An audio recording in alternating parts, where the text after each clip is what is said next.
Yo, we're going in hot here. We're coming in. We've got a big night tonight. We are doing The Hunt for Red October. This is Tom Clancy's novel, and we're doing of course, an analysis of the great movie by John Milius. And I've got a very special guest. Everybody from the old school will know him. This is Mark Hackard. Mark, so good to see you here. I can't wait to get your expertise on this film. Why don't you introduce yourself to the folks at home? Yeah, thank you for having me on. Yeah, I'm Mark Hackard. I'm Jay's friend. So Jay Dyer's friend. We've been doing stuff together for like over 10 years. 11 years. And I cover a lot of stuff regarding Russia, geopolitics.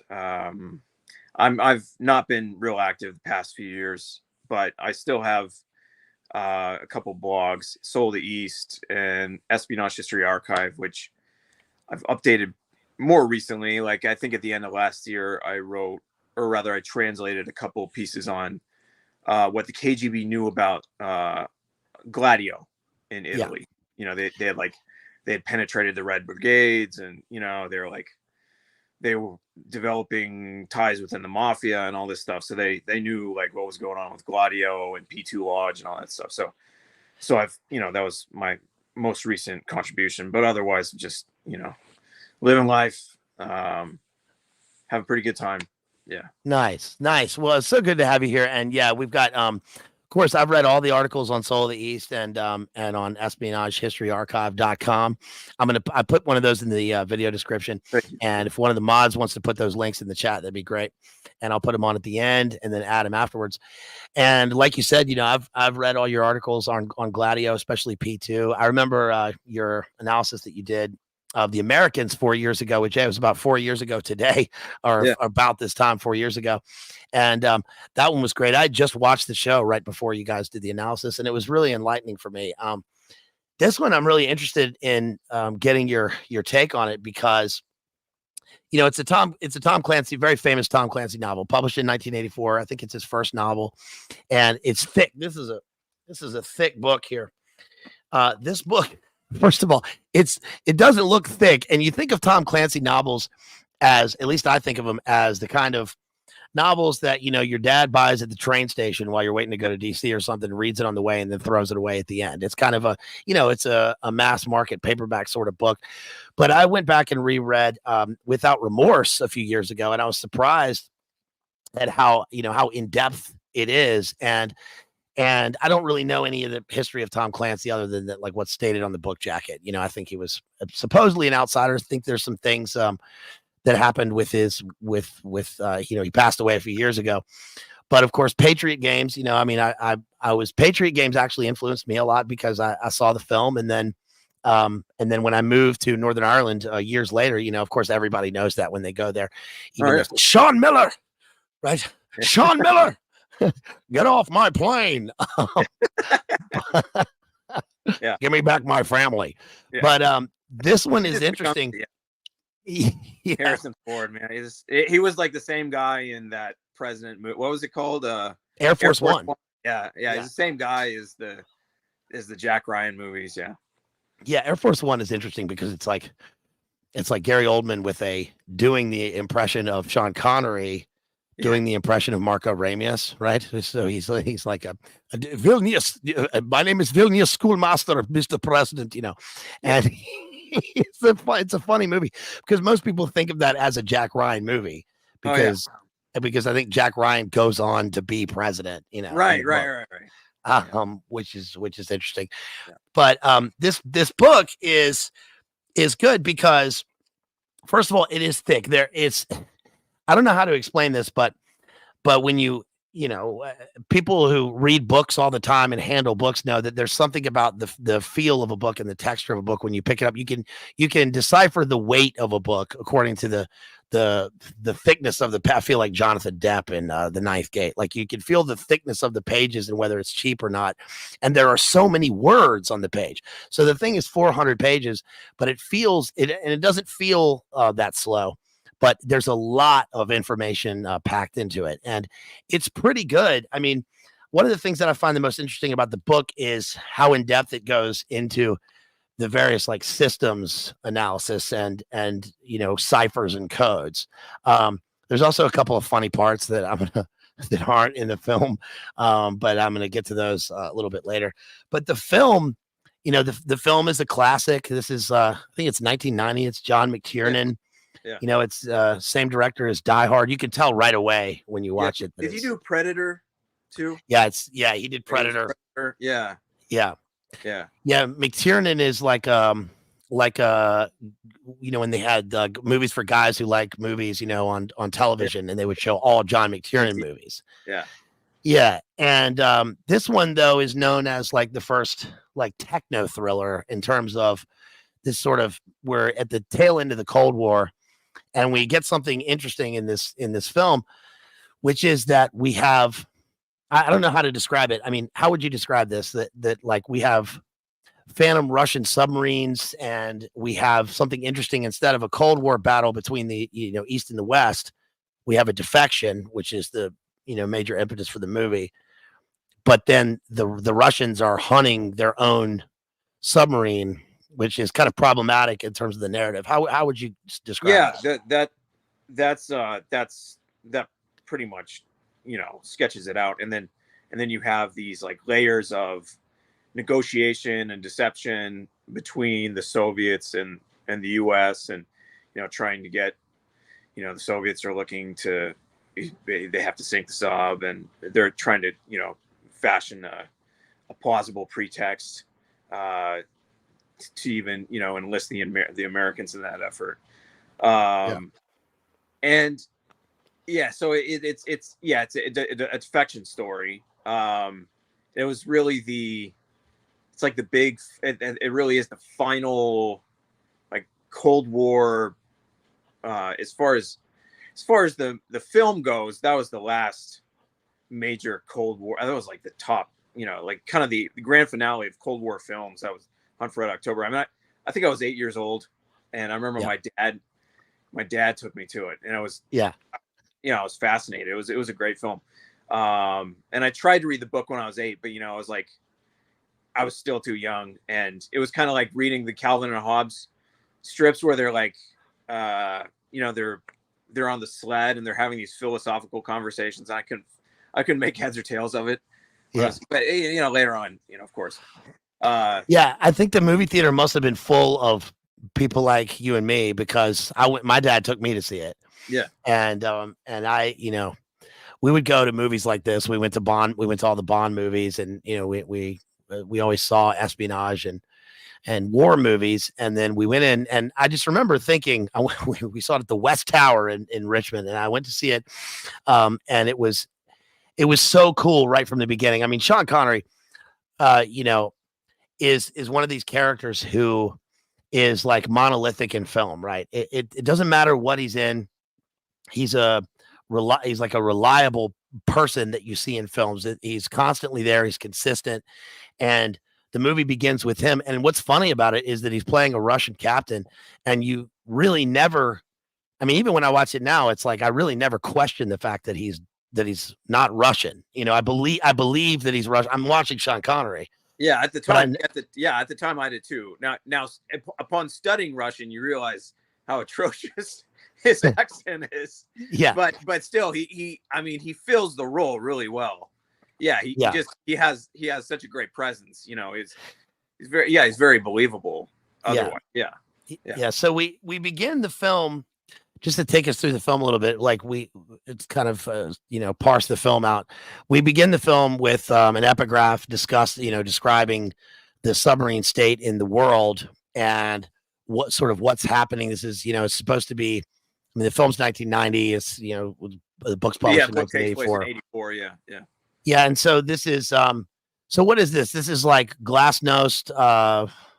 Is this right before Gorbachev? So like it would have been Chernenko, because you had Andropov, who didn't get a lot of he came after Brezhnev, but Andropov was already sick, and Andropov was a very capable guy, and had plans for reform. He had been, of course, the head of the KGB. He had been Central Committee, but he died.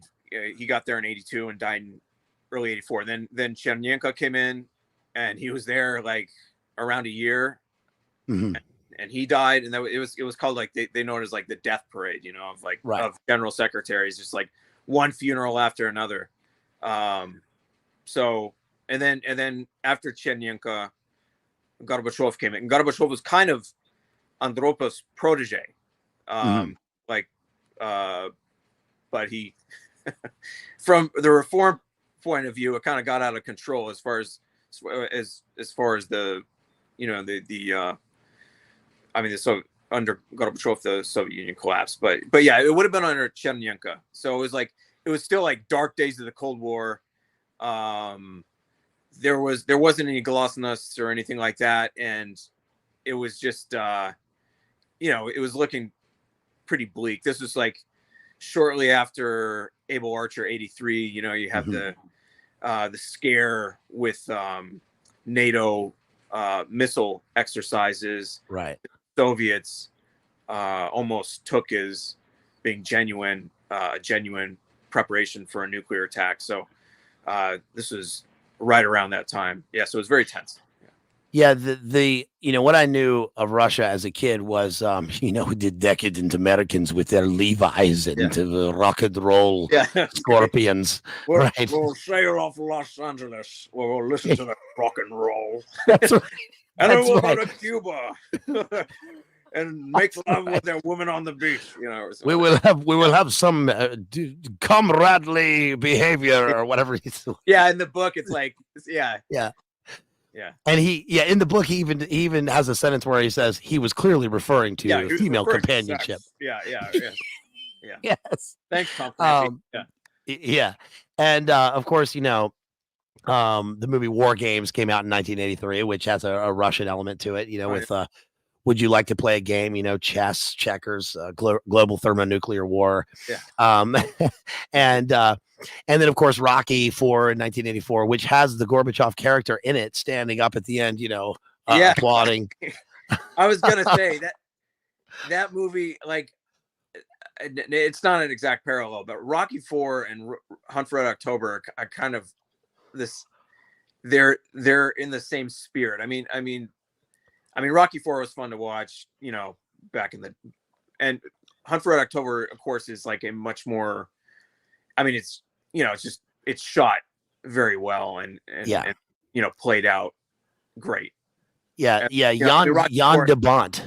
Jan de Bont is the director of photography for Hunt for Red October, and it's amazing. Yeah, you're right. The effects were awesome too. It's fantastic. You're right. I mean, there is a parallel. They are kind of like inverse. There's almost like Ivan Drago and the Red October are kind of like the same entity. I don't know. Well, maybe not, but. Well, one of the guys on the Red October is that guy Sven Joran Ergensen or whatever, the bodybuilder. Yeah. Mm-hmm. Wasn't he also he was Hans in the Mighty Ducks? Yes, I think he was. These movies all have like the same characters in the back, either in like The Running Man as a villain or as an officer or a president. It's just, they throw him in every role. But one of the things about the way the movies look is that, I mean, it's great you bring up that point, because Rocky IV has this weird theme that it's very interesting, because you accept the movie now watching it.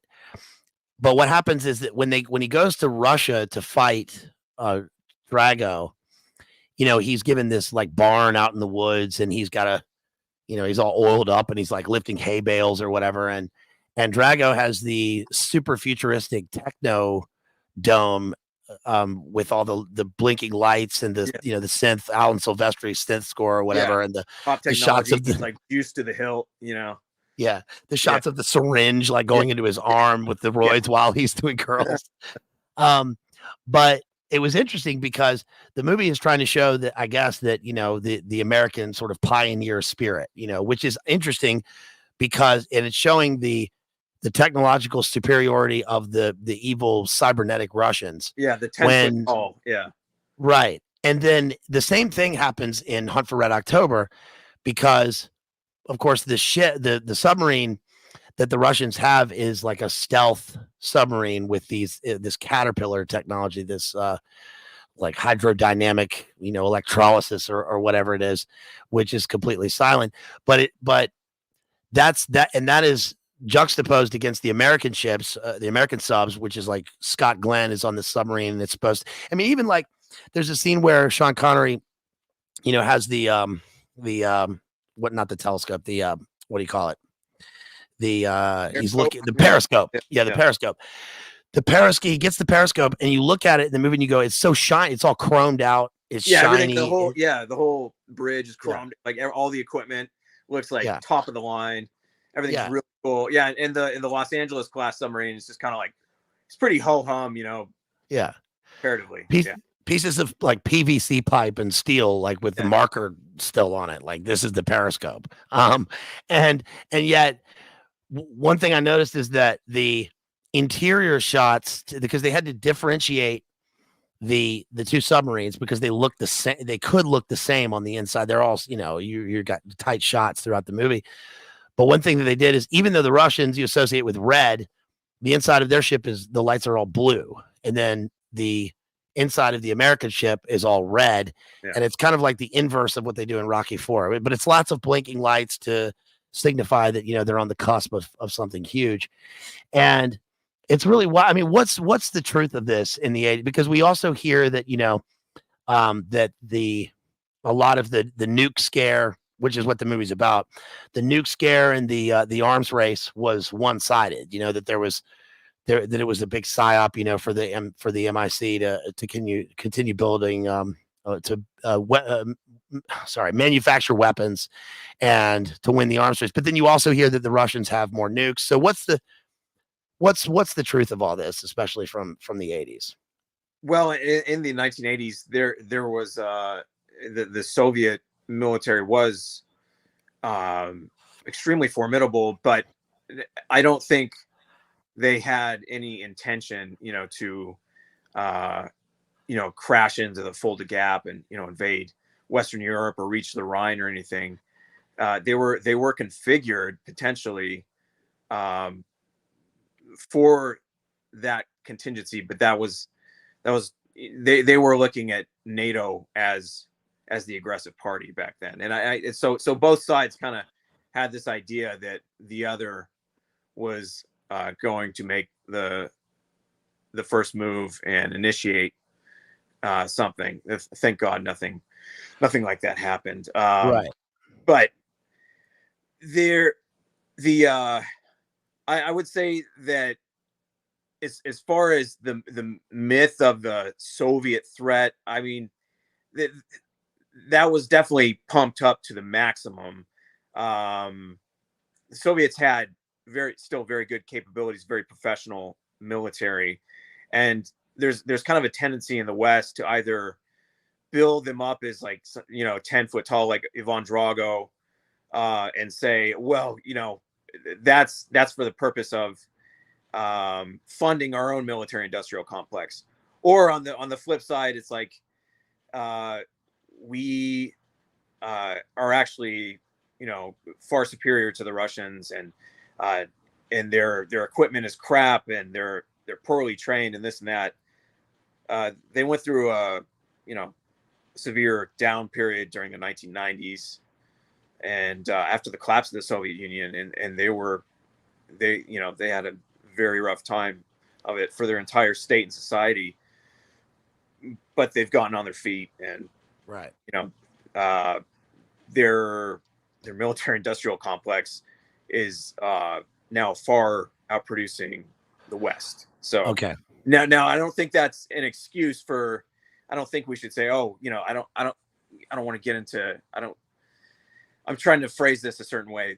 I don't think a Cold War is good for any of us between the West and Russia. I would much rather that we have normal, friendly, peaceful relations with the Russians. But ever since a couple years ago with the war, they've been building up now, and kind of what we've come to see is that Western military industrial production capacities are actually far less than what policymakers assumed for their grand goals. I mean, this is post-Cold War, kind of this dream that the United States would, impose its hegemony on everyone, and basically, really enact the unipolar world. That's not gonna fly now. But going back to the 1980s, it's just interesting that, the Russians were very formidable. That is true, but at the same time, there was, you can look back at like there were within the CIA Directorate of Intelligence, there were groups of analysts like the Team A, Team B, or Red Team, Blue Team, where they one side would inflate Soviet capabilities to the nth degree as a way of insisting that America needed to build up its quote unquote defenses even more. Yeah. I haven't read, I mean, I'm not, I've read a bit of Russian history. I've read, the biography of Khrushchev, and I've read that David Remnick book, Lenin's Tomb, and a book on the oligarchs, a book on the Vor, on the, and on Russian mafia. And then books that deal with Russia in the meantime. But it's funny because for me, reading Russian history, there's such an obvious disconnect, between what we know. It's almost like two separate worlds, and you go into it with this mystique, right? And that there's an iron curtain between them, or just some sort of shroud of secrecy, even to the point where you are not sure whether to trust the motives of the people writing specific books. I mean, one of the examples of that, I think, is this Reagan biography that I've read by called Dutch, where they're talking about that was so weird. Yeah, I remember that. Yeah. Yeah, it was like written in first person or something strange. Yes, it's very odd odd book, because you read the entire book, and I remember when I finished the book, I just kept thinking, like, I don't really know more about Reagan now than I did at the beginning of the book, and the writer continually states that throughout, that this guy is kind of unknowable, but not in an unknowable sense where he's some sort of mythical guy. It's just that he's not. He's offered access to the guy, but he has this. I think the problem is that he's trying to be critical of the guy he's writing the biography of, but it doesn't come off as a kind of intellectual critique. It comes off as, oh, I sat with the guy and I never really asked him questions, or I didn't gain access. One of the examples of that is like when he's talking about the Icelandic summits between Gorbachev and Reagan. And, I think that was the event where, they met in Iceland, and it's described in the book, and it was in the news at the time, that it's a lunar surface. And it almost seems like it was emblematic of this sort of end of the world scenario. And that was the one, I think that was the one where they didn't get along when they were talking. But then you wonder about, like, how much of that even matters in terms of the two leaders talking, because the next chapter in the book, I remember he talked about, well, he goes into Reagan's history as an actor, and then he says, but Gorbachev was also an actor. So then that leads me to believe that, well, yes, they were both actors, but are they both acting at the conference? And is that why we don't get any information about the conference? So I just wonder how much of the mutually assured destruction, was plausible. I mean, I know it's plausible, but what does it mean for us now? Do we still have a remnant of this? That's one of the things they don't really mention very much. I remember that when the thing in the eastern part of Europe kicked off, a year or so ago, there was a press conference by the head of the Russian military, and they asked him about nukes, and he stated blatantly that nothing is off the table. We got to defend ourselves. And it was kind of a striking thing that I'd never heard that before, even during the press conferences in the 80s, because there was such a tight line between, we can't say anything to inflame the situation, but we still have to project strength. So what is the truth of this, sort of in an all-encompassing way, in terms of your reading? I mean, it is dangerous. I tend not to, there's a balance between getting, hysterical over tensions in the geopolitical arena, and tensions between major powers, whether that's, Russia and the US, or say Iran and Israel currently. That's or pretty soon it'll be China and the U.S. or whatever. I mean, so there's, you have to hope that that on both sides there are competent, serious people at the wheel who, at the very least, have a survival instinct and aren't gonna drive us off a cliff. I mean, regardless of one's opinions of the Russian leadership, they're competent and they're serious people. Right now, we're looking at there's Joe Joe Biden is supposedly in office still, and hey, I heard my name. Yeah. Hey, yeah. You got it, Jack. Yeah. So yeah, listen, Jack. Yeah. Right. Dark. So yeah. Stupid. Yeah. Like but Western elites have kind of just gone off the deep end as far as both competency, intelligence, and just knowledge of strategic matters. They're just not there anymore, and they're doing really dangerous, stupid things, and they have been for a while. I mean, this all started. I mean, this specific, the Ukraine thing started back under Obama, but they overthrew the government there first in 2004. That was the Orange Revolution, and then just this stuff keeps on going, and they keep pressing and pressing, and now they're getting pushed back, and so how much do you you have to balance between freaking out and being too sanguine, between thinking that this is not all serious and it's just a joke. It's not a joke for sure. And there are, the Western and then, the Eurasian bloc, they are, squared off against each other. You just, I mean, we're like ants, on a log that someone just like kicked down a hill. You just hope that you can. I don't know what can we do otherwise than just live our life, do our best. If we write or we speak out, then great. Whatever sanctions, unfortunately, that entail nowadays. But going back to Red October, like that was it was a Project 971. So it was typhoon NATO classification. The Russians called it Akula, which means shark.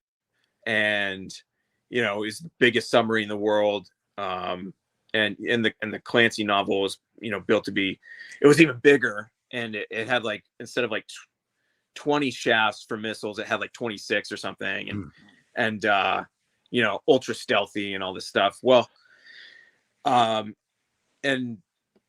nowadays, I mean, the Russians are building excellence. I mean, now they have something. It's an SSGN, so it's not, SSBN is a ballistic missile submarine. SSGN means guide. G is for guided, and so it carries guided missiles. But they have like they're currently building, and they've already deployed these. They're called Project 885M Yasin class, and they recently made a trip to Cuba, and that was in the news even, and visited Cuba.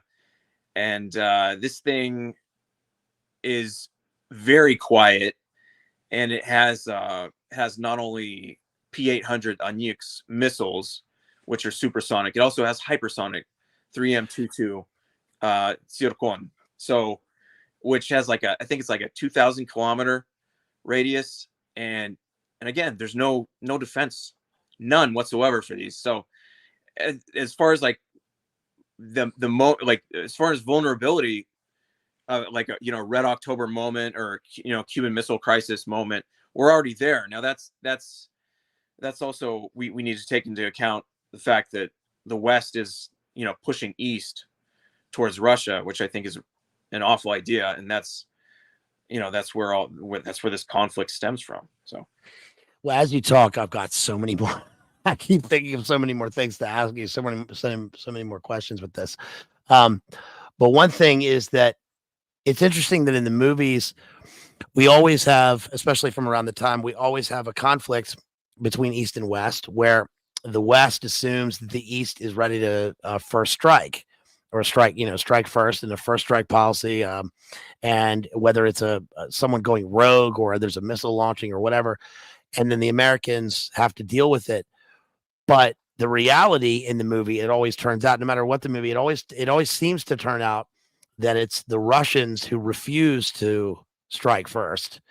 And so I always find that interesting that, I guess that's part of it is propaganda, that we're, the entertainment is continuously striking fear into the hearts of people while at the same time, while simultaneously projecting strength through the American, the American hegemony and yet also trying to pull back at the end, where we see, okay, this is where it could go. It brings to mind, in the movie, Sam Neill goes into his Sean Connery's officers' quarters, and they're talking, and I think it's Sam Neill in that scene. Maybe it's Putin, the officer. Yeah, isn't that crazy? Such a strange, and that's not a common name. The political officer Red October is named Putin. That's the guy who, Sean Connery or rather Ramius murders. Yeah. So, but it's not a very common name, in Russia. It's just kind of interesting. You picked that one. And in '84, Putin would have been training, probably at Red Banner Academy, which is KGB's first chief director, their foreign intelligence school, preparing to go to Germany, where I think he went there in '85. So listen, I've looked in the eyes of Mr. Pooty Poot. I saw he's a good man. No, I read a book on the Stasi. Yeah. I read a book on the Stasi, and it's about Stasi history. It doesn't mention it. The book was, I think, published before Putin was anybody, but it's, what's the truth of him being? Was he the Stasi station chief in East Germany or in East Berlin? What was the deal? What he was, he worked in Dresden, so he worked at okay. And he worked with Stasi. He worked with them. I think it's called like Bezirks. My German is so off. Anyway, he worked with the local Stasi directorate, right. Probably on some things. From what we know, he was in Dresden, possibly on line N. So that he would have been basically overseeing Soviet illegal deep cover officers going into the West from Germany. And he was a lawyer, so he's probably doing plenty of paperwork. But there have been other earlier versions that he was working on technology transfer stuff, but from what I have the memoirs of his superior. I think I might have translated some of it, but and he doesn't give away a lot, but nonetheless, from what I know, he was connected to line N.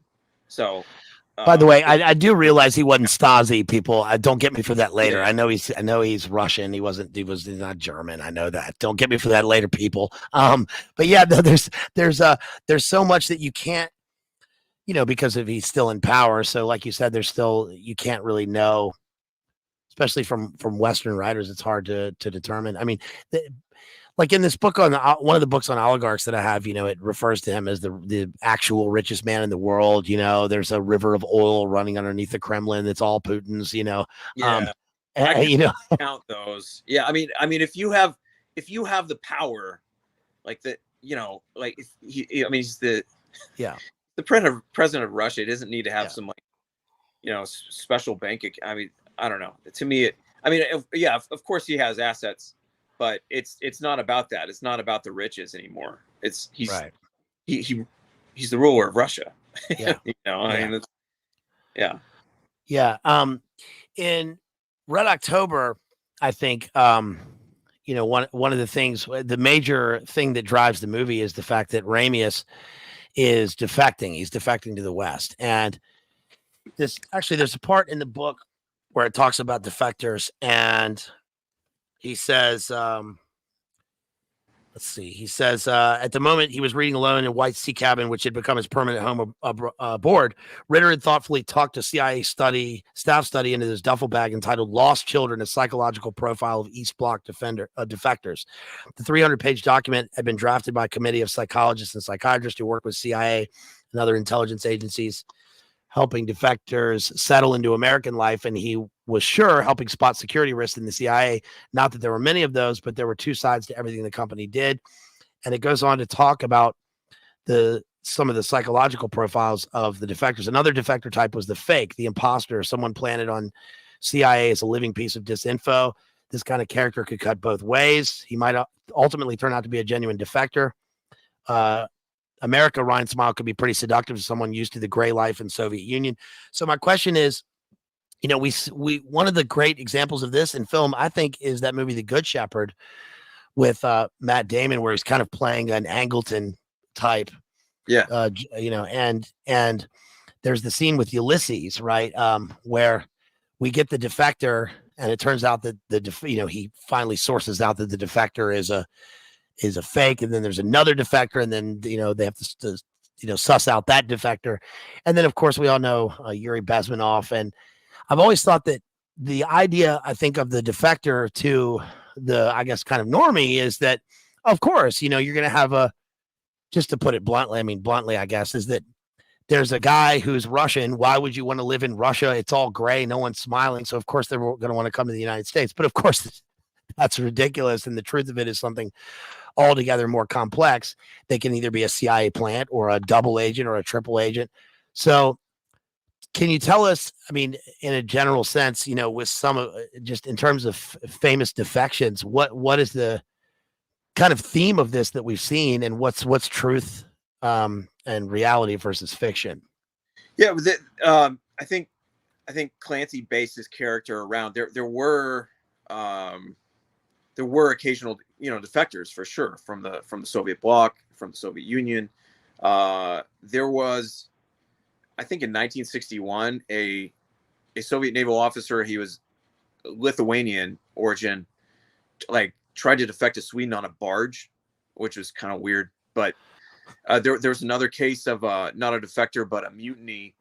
An officer in command of a ship, I think his name was Sablin, in 1975, and I think it was in the Baltic, and he mutinied with his ship. It was kind of a case like the Aurora cruiser, around the revolutionary times, and he ultimately was executed for treason. The interesting thing about, so in the book and in the movie, it's not even explained. It's just like, yeah, why wouldn't you want to go? Right. Of course he's going to America, right? But in the book, it was that Ramius's wife, she was ill, and she went in for surgery, and the doctor botched her surgery. The doctor was drunk. Yes. And the doctor was well connected with the party, so he didn't get punished, and so that was his impetus. Yeah. That's not wholly out of left field, as far as, and again, the Soviet Union, absolutely, there was plenty of party corruption there, and that there were other cases where bureaucracy or secrecy would could ruin people's lives, or something close to that. There was a famous defector in place, basically, and he never made it out. He was I think he was arrested in 85 or 86. Anyway, supposedly Ames gave him up, or right. May have been Hansen, or maybe both. But that was Polyakov. He was a GRU, so Soviet Military Intelligence Major General, and his ostensible reason for spying for the U.S. He originally went to the FBI because he had been stationed. He gave up a lot. He gave up a lot illegals. I mean, crazy stuff. But he originally had been stationed in New York at the Soviet representation there, and his reason was that his son, I think his son, tragically died. He was denied surgery in America or something. You know, just bureaucratic stupidity. Well, that's interesting. The surgery element. I mean, you just brought up that Ramius's wife goes in for surgery and then it's botched by the drunken doctor. And one of the details that I found interesting was also that when he was not investigating, but when he was talking to people about it, they even in the book, they even found that some of the antibiotics had been replaced with just water. And so it makes him question the fidelity of the greatness of the system that they have. And it also makes a point of, that he's Lithuanian by birth, right? His father's I guess a high party member, but he feels like the ideals of the Russian Revolution have been lost, and that they killed his wife essentially, and so, and he has no children, so he's going to take this thing and he's going to go. And then, of course, Sam Neill, do you think they will let me live in Montana? So you can have 2 wives and yes. In the summer, I will live in Arizona, right? Yeah. Yes. Which, by the way, in the film is the moment where Sam Neill's not going to make it because he's too earnest. He's dreaming. He's too it's like earnest. It's the cop. He's almost to retirement. He's looking at the picture of his kid. He's about to retire. Yeah. Man, I was supposed to retire. Yeah, exactly. It looks like I picked a bad day to quit sniffing glue, right?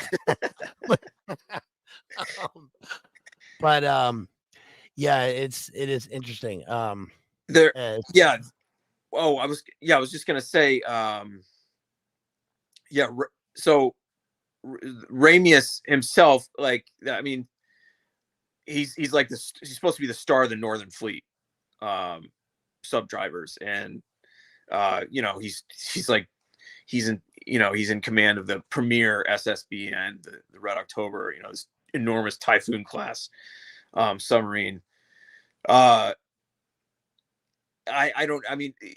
could hide that and kind of nurse that potential disloyalty, but when he's on a sub with I think a Typhoon has around 160 people, and it's got a crew of 160. Around 50 of those are officers, and in the movie he gets there's I don't know, 7. There's a cadre of 7 dudes. Yeah, 7 dudes who go in on. I mean, maybe 1, but you're not gonna. Beyond that, you're not gonna get a bunch of guys to. Well, and Tom Clancy makes it. Oh, he handpicked them all. Right. Well, that's a conspiracy to create or to rather commit a major criminal act. Well, in the film, he's not only handpicked the officers who are going to help him, but he's also trained the enemy who's Stellan Skarsgård is you fool, you in your arrogance you've killed he did a good job as Tupolev. I mean, the movie's great because when they show the interior of the subs, the Russian subs, it does look very Star Wars. It's like, Vader is walking around with the Empire, especially Stellan Skarsgård. I mean, he's immediately, we have to go kill a friend. Okay. But those Alpha. So the sub he was in was an Alpha, as Project 705, and there were 7 of them built, and those things are like pure hunter killers. They were super fast. They would go around 42 knots, and were just meant to destroy other submarines. They're made out of titanium alloy. They had a special type of reactor that was a little bit problematic, but those were badass hunter killer subs. Yeah, the hunter killers are amazing. Have you seen the movie Hunter Killer with Gerard Butler? The things are about to get sporty, right? They describe this sub like on page 9, they describe the sub. It says the Red October carried 26 SSN-20 Seahawk missiles, each with 8 500 kiloton multiple independently targetable reentry vehicles, MIRVs, enough to destroy 200 cities. Land-based bombers could only fly a few hours at a time, then had to return to their bases. Land-based missiles arrayed along the main east-west Soviet rail network were always where paramilitary troops of the KGB could get at them, lest some missile regiment commander suddenly came to realize the power at his fingertips. But missile submarines were by definition beyond any control from land. Their entire mission was to disappear. I thought that was really interesting. That brought up for me, I mean, that's sort of elucidated some things in the film that you don't are right in front of you, but you don't get as a viewer, I think, which is the fact that, you know, when we picture the nuclear arms, we picture like the Dr. Strangelove bombers, you know, with Slim Pickens on it, or we picture the missile silos in South Dakota or whatever. But we often, I think, forget about, at least I do, you know, you forget about the weirdness of submarines, because the submarine's whole mission is to disappear, which means that it disappears from the fleet as well. It's out alone by itself until it comes into communication with others. But the whole point is to, you know, they make that point in the movie many times. And in the book, it's like, as soon as they activate their sonar, well, now they can be, you know, it can also bounce back on them so they can be tracked. And so they're completely alone. And so how are their own guys even going to find them, especially with the submarine that they have in the movie, which is meant to be super stealth? And some of the weirdness of like even his track of getting to the United States, you know, the symbolic nature of some of the points. I mean, there are physical points in the undersea map, but like they're evocative. You know, he goes for the Laurentian abyss, you know, and what is it? The Neptunian Yakin and Boaz columns or whatever. Yeah. It's pretty interesting. So Sean Connery appears in this movie like the ultimate Jack London sea wolf. You know, he like looks like a wolf. He's like, but like you said, there are these hunter killers who are, and their whole mission is to go out and destroy others, which is crazy to me that the array of things that develop in terms of warfare. Yeah, in terms of technology and complexity, like that's I'm not an expert at all on, you know, naval warfare or like military matters. I would refer viewers to one guy I follow. He's especially smart. He's a former Soviet naval officer, Andrei Martyanov, and his handle is like smoothie, the, you know, that you drink, smoothie X12. Jamba juice. Yeah, smoothie X12. And he was in, you know, he was from a Soviet officer's family, and he was a Soviet officer in the 80s, and he was in the KGB border guards maritime forces, and they were it wasn't like the Coast Guard. They had, you know, it was like full-fledged, you know, naval like serious firepower. So I would refer viewers. I don't want to speak as like I'm an expert. All this stuff, the entire submariners are a special breed, and it takes a certain mindset to be down there for months and months at a time, and also the technical knowledge and mathematical knowledge that is necessary really for understanding modern warfare. It's like, man, I mean, you know, we can kind of like, we can dance around it and make some good general conclusions, but it's at another level now, you know. Well, the Americans are lucky that they have Jonesy on the sub, you know. I mean, because, you know, the savant guy who it's a seismic anomaly. No, it was Caravaggio, right? He just picks it up for the first time. First time he's able to decode, you know, the stealth drive of the Russian SS. It was Paganini, right? It wasn't Pavarotti. It was Paganini. Yeah, that's crazy, because you think about the movie and it's kind of a hole in the plot. It's like, It's the MacGuffin. Yeah. Yeah, they spent all this money on this sub that is undetectable, right? And they even got the guy to spy on the thing, and they take it to Creeper confirmed Jeffrey Jones, who's building Ocean Gate subs, which comes up later in the film, because they use the submersible or whatever to get onto the sub. But all it takes is one savant on a sub who can hear a seismic anomaly and go, nope, and then it later turns out that I guess him in combination with Jack Ryan, because Ryan, when he gets on the aircraft carrier, he's like, what's this guy doing way over here? And Fred Thompson's like, he's just sitting there, buddy. Don't worry about him. And he's like, that's the guy. Which is very funny. Jeffrey Jones. Like, that's the other thing is that was creepy, huh? But he had the whole speech in the movie about what was it like? It was 30 years ago. Some fool, or maybe it was like no, sorry, it would have been like 25 years ago or whatever. Some fool, back in '62, parked missiles off the off our coast, Cuba, and now well, I mean, I was going to speak to that. Russian SSBNs, or back like Soviet Typhoons and stuff, they did patrol the world ocean, but their specific their safest place to launch were very close, if not in Soviet territorial waters. They're called bastions. So like they have these bastions around like the Kola Peninsula, and for the Northern Fleet, or around Kamchatka for the Pacific Fleet. Those are the two most powerful fleets in the Russian Navy. The other ones have their roles, but those are the two heavyweights.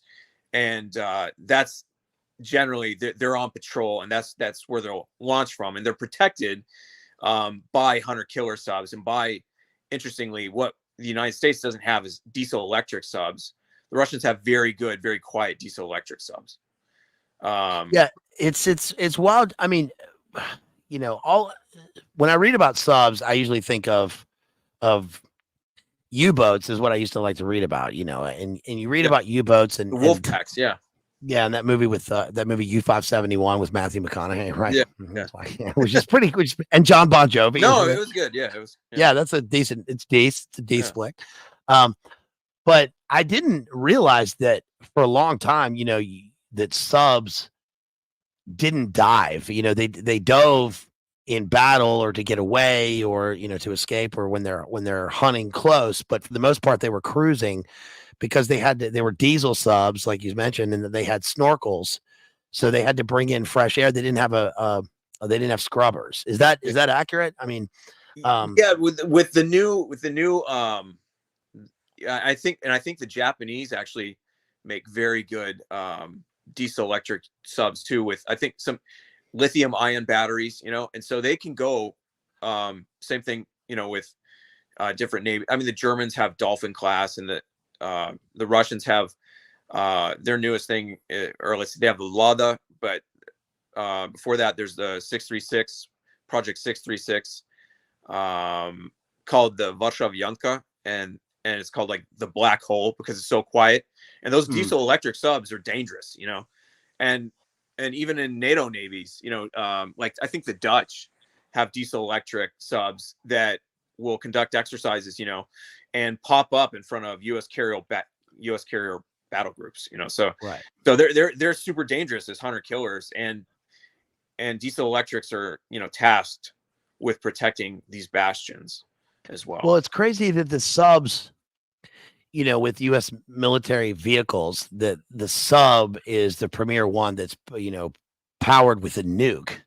Yeah. You put a nuclear reactor on the thing so that it doesn't have to refuel. Yeah. Which is amazing. I mean, it's amazing to think about that you can get in this sealed container underwater and be there for like 2 years or whatever, never need to do anything to it. And then they advance that in the film with something, I guess that's the propulsion system that's beyond, just the nuclear power. But I remember someone asking Elon not too long ago, like, well, can you do that with planes so that we don't have to keep paying for fuel? And his response was like, yeah, but if you do that on a plane, then what if something happens to the plane crashes, then you have nukes going off everywhere. I mean, so, and then also, I thought of there was that incident with when you were talking about the defectors. I remember the one with there was a guy who like stole a plane or used his plane and he flew to Okinawa, and then there was the famous one of when the Russian sub went down in like 1974. That was the one where they had to use the Glomar. Yeah, that was 68. Yeah, 68. It was okay. K-129 in the Pacific, I believe, and it was a Hughes. The cover operation was Hughes. Yeah, Azorian something. Yeah, that was K-129, I believe. That was a Gulf class, and yeah, that was interesting. They supposedly did videos of they took video of the funerals. They were respectful of the remains, the Soviet sailors. I don't know what kind of prayers, but they said prayers for them, and they had the Soviet naval flag at the time when they recovered the bodies. And they but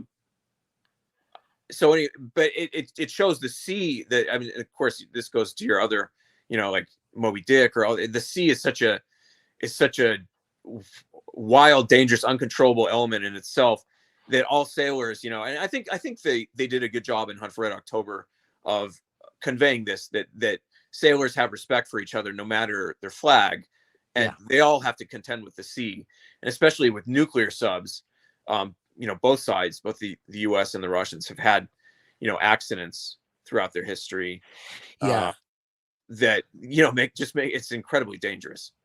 In this book on Howard Hughes that I have, the book is written in terms of, Hughes never wrote an autobiography, but he wrote voluminous memos, and he had that CIA, what's his name? Robert, I forget his name. He was his handler. Robert Mayhew.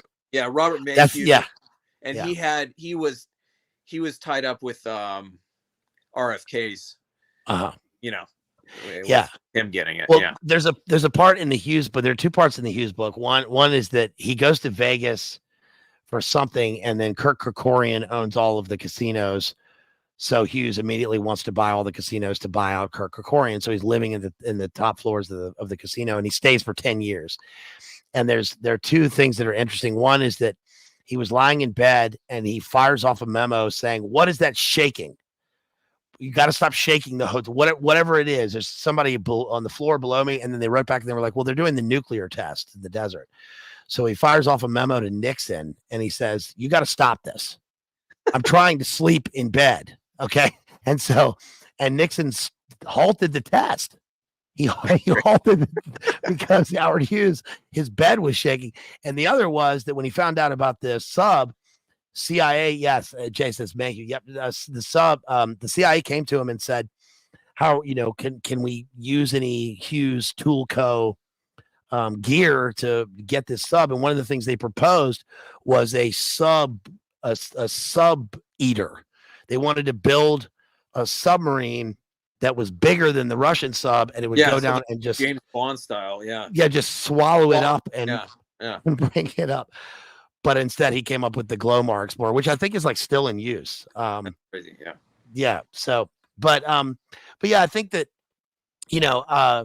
like you said, there's the great scene in the film where the espionage elements are pretty incredible. I mean, the fact. It seems unbelievable. Of course, the shenanigans are so intense and so intricate, but it seems unbelievable that, like you said, he's got this officer corps. By the way, the entire officer corps except for Tim Curry. Yeah, who's the doctor on the dark. That's hilarious. Tim Curry is so gullible in this movie. Yeah, like Ramius, like Sean Connery could have told him, like, "Oh, Santa Claus is going to bring you presents tomorrow if you're good." He's sitting there waiting. Yeah. He says, "And of course there are two keys. Yeah. So I will keep both of them." And Tim Curry's like, "Captain," he says, "Captain, don't you think I should keep, one of them?" And he says, "I'll, no, I'm going to overlook this. You there, cook's mate." Yeah. Right. And then the camera cuts to the cook in the background, who is going to be the guy is the committing the espionage on the submarine, because why would this guy be? Also, that's like a precursor for Under Siege later. We have the cook who makes everything go wrong on the submarine. Great note. Yeah, that's That's an interesting. So that's the other thing about intelligence, counterintelligence. Like this, like it's not believable in the sense that this could actually happen, because there would be not only one, there would be several KGB officers and agents on board. So, and there would have been officers, specifically officers who were KGB. What I mean by that is they're KGB Third Chief Directorate. They were in charge of military counterintelligence, and the Third Chief Directorate. So you had first, which was First Chief Directorate, Foreign Intelligence; Second Chief Directorate, Counterintelligence; and then Third Chief Directorate, Military Counterintelligence. They were like during World War II, they're called Smersh, right? Smersh, Spion, death of spies. So that was literally Smersh during World War II, and the Third Chief Directorate had, officers on these subs, and like there's a case from around the same time as the movie came out, 89. It was K-278. It was a Mike class that actually still holds the diving record for and there was a fire on board, so it surfaced, and a bunch of people, several men died, a lot of men, unfortunately, and that they were in the cold water. This was in the North Sea, around there, or actually Norwegian Sea, and it's documented, one of the officers turned out to be KGB Third Chief Directorate officer, and he was helping with the rescue efforts, and doing rescuing these sailors who were drowning and stuff. So they were on board these subs. They weren't like just cooks, and there wasn't just one, like an officer of the Third Chief Directorate. He would have agents, right? He would have a network of agents. So there wouldn't just be one guy with a gun. There would be several. There would be a team of them if something like this were to ever materialize. So it wouldn't be just Sean Connery walks into his quarters and then smokes Putin, and then there's one cook, and then that's it. Yeah, it's the gold Tim Curry, It's like, okay, he kind of looks around like this the whole movie. So he's like kind of missed the program. Yeah.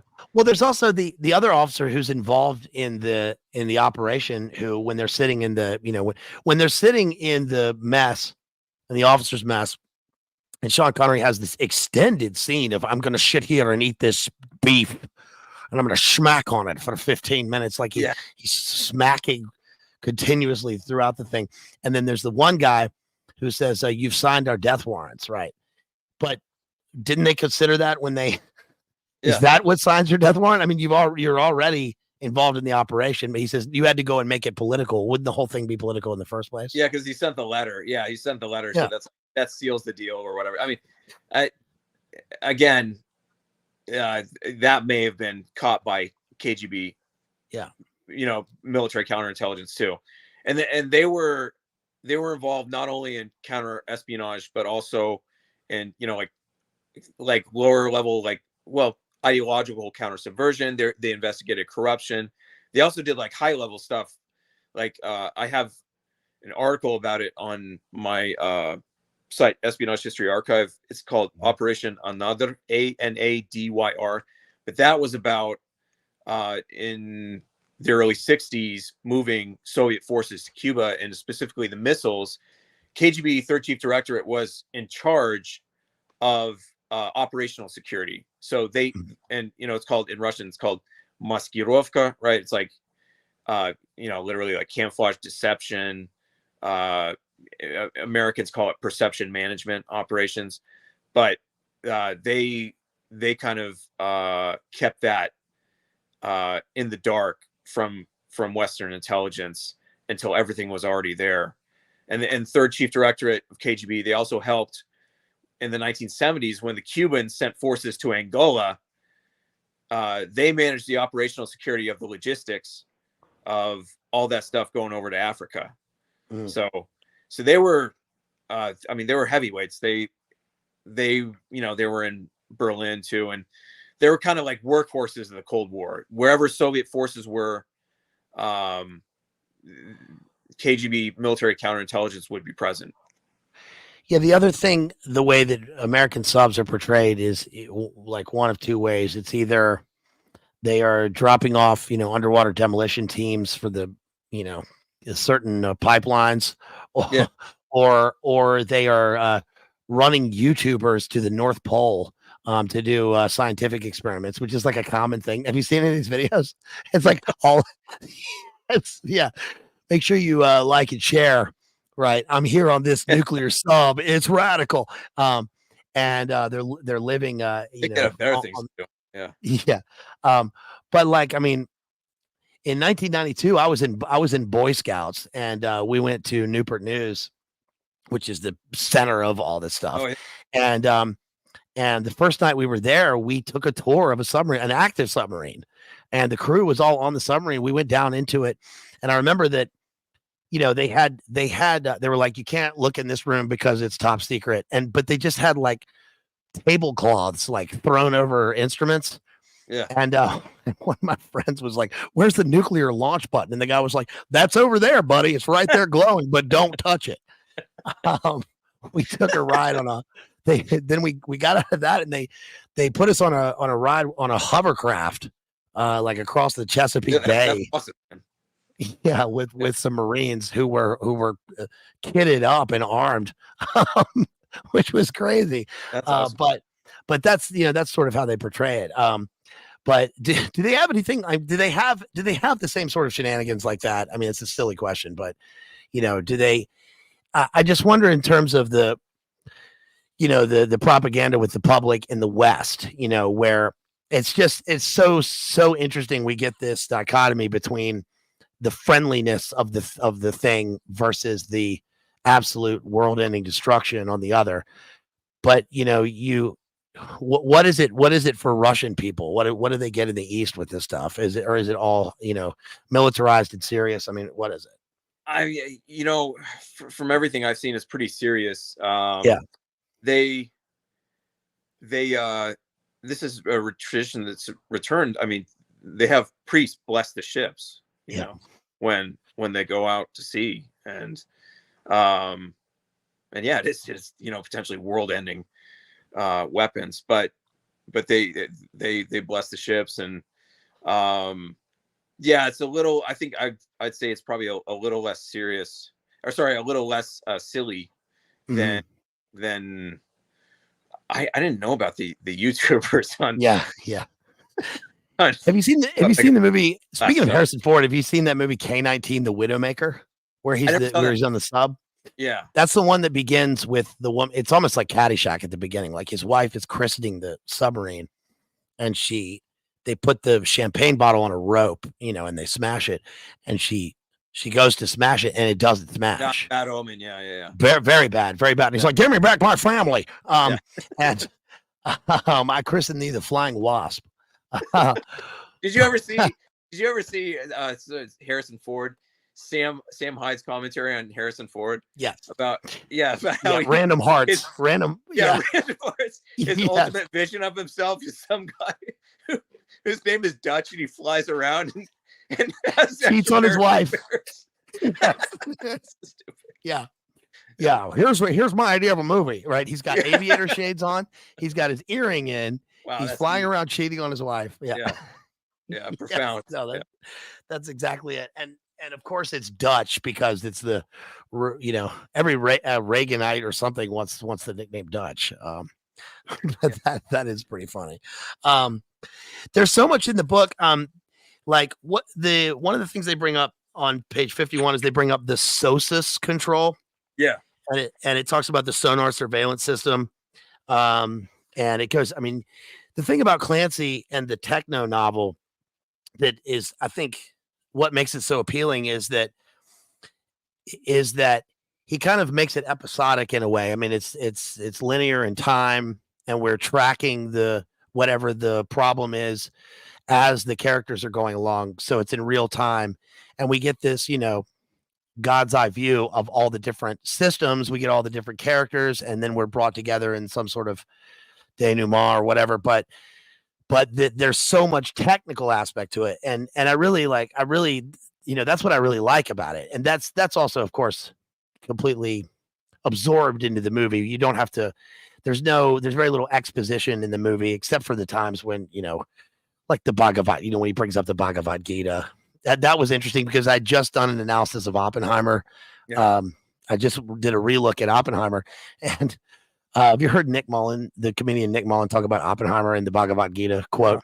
He says, "You just know that when the bomb went off, he was just waiting. He was just waiting, right?" And he said, "I am become the death." And all of his buddies were like, "Yeah, good tweet, bro." Right, killer tweet. But they have to include that in the book. There are a couple of other things that are pretty funny. There's one thing where it says, this is like towards the end of the book, and he says, it's when Ramius meets Jack Ryan on the submarine, and he says, "I've never been on a submarine before, but you're a naval officer." Ryan shook his head. "No, Captain, I work for the CIA." CIA? Ramius hissed the acronym as if it were poisonous. I know. Ryan dropped his head on the wheel. "They call us the Dark Forces." "Captain, this is one dark force who's probably going to wet his pants before we're finished here. I work at a desk, and believe me on this, if nothing else, there's nothing I'd like better than to be home with my wife and kids right now. If I had half a brain, I would have stayed in Annapolis and kept writing books." "Books? What do you mean?" I'm a historian, Captain. I asked to join the CIA to be an analyst. Do you know what that is?"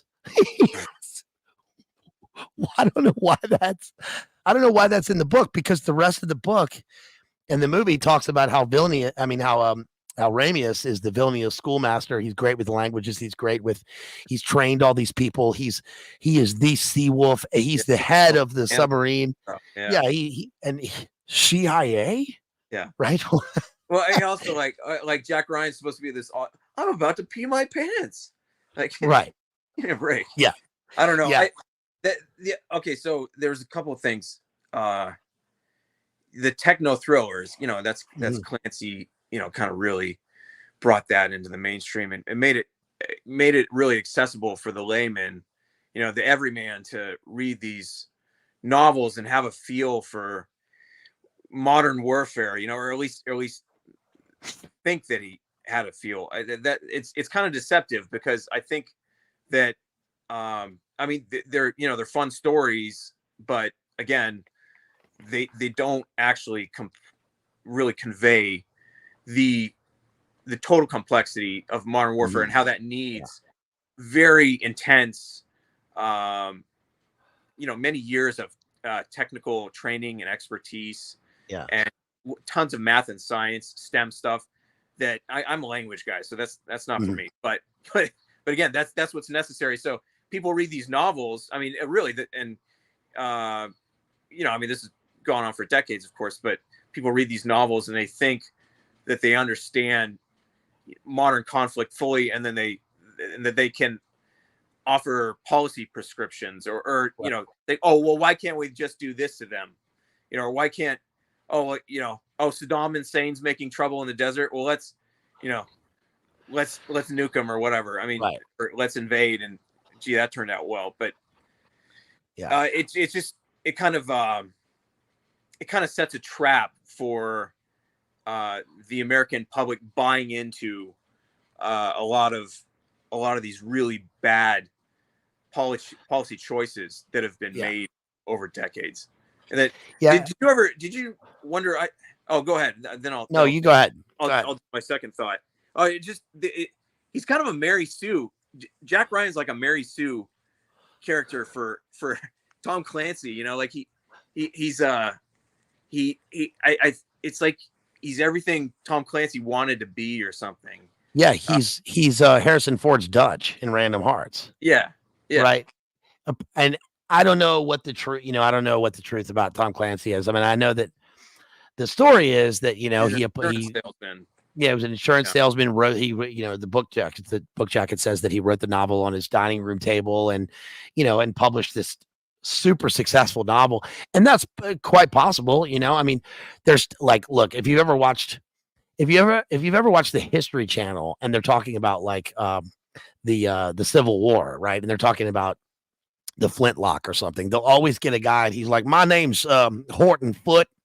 Yeah. And I'm an agrarian, but I'm an expert, you know, and this guy knows everything about it, and he looks just like Tom Clancy. So there are people that are, you know, experts in things in one area, or things that are, you know, I guess attached to this, ancillary to this, but that, you know, I don't know. It just seems like, and in a sense, it doesn't matter. It's kind of irrelevant in terms of the reality of it. I mean, the fact that Jack Ryan is his whole mystique is that I'm just an analyst. There's even the scene where he goes and meets with the Joint Chiefs. He just walks in, meets with the Joint Chiefs, and then there's the dumbass guy who's like, how can you tell us anything? You're just an analyst. And it's like, now that tells us, that's the NLP to tell us this guy's just an analyst, and that is supposed to take the place of the like what's going to be the character arc and the hero's journey. So instead of going low, you know, he starts off low, he's just a regular guy, and then he ends up as the president later.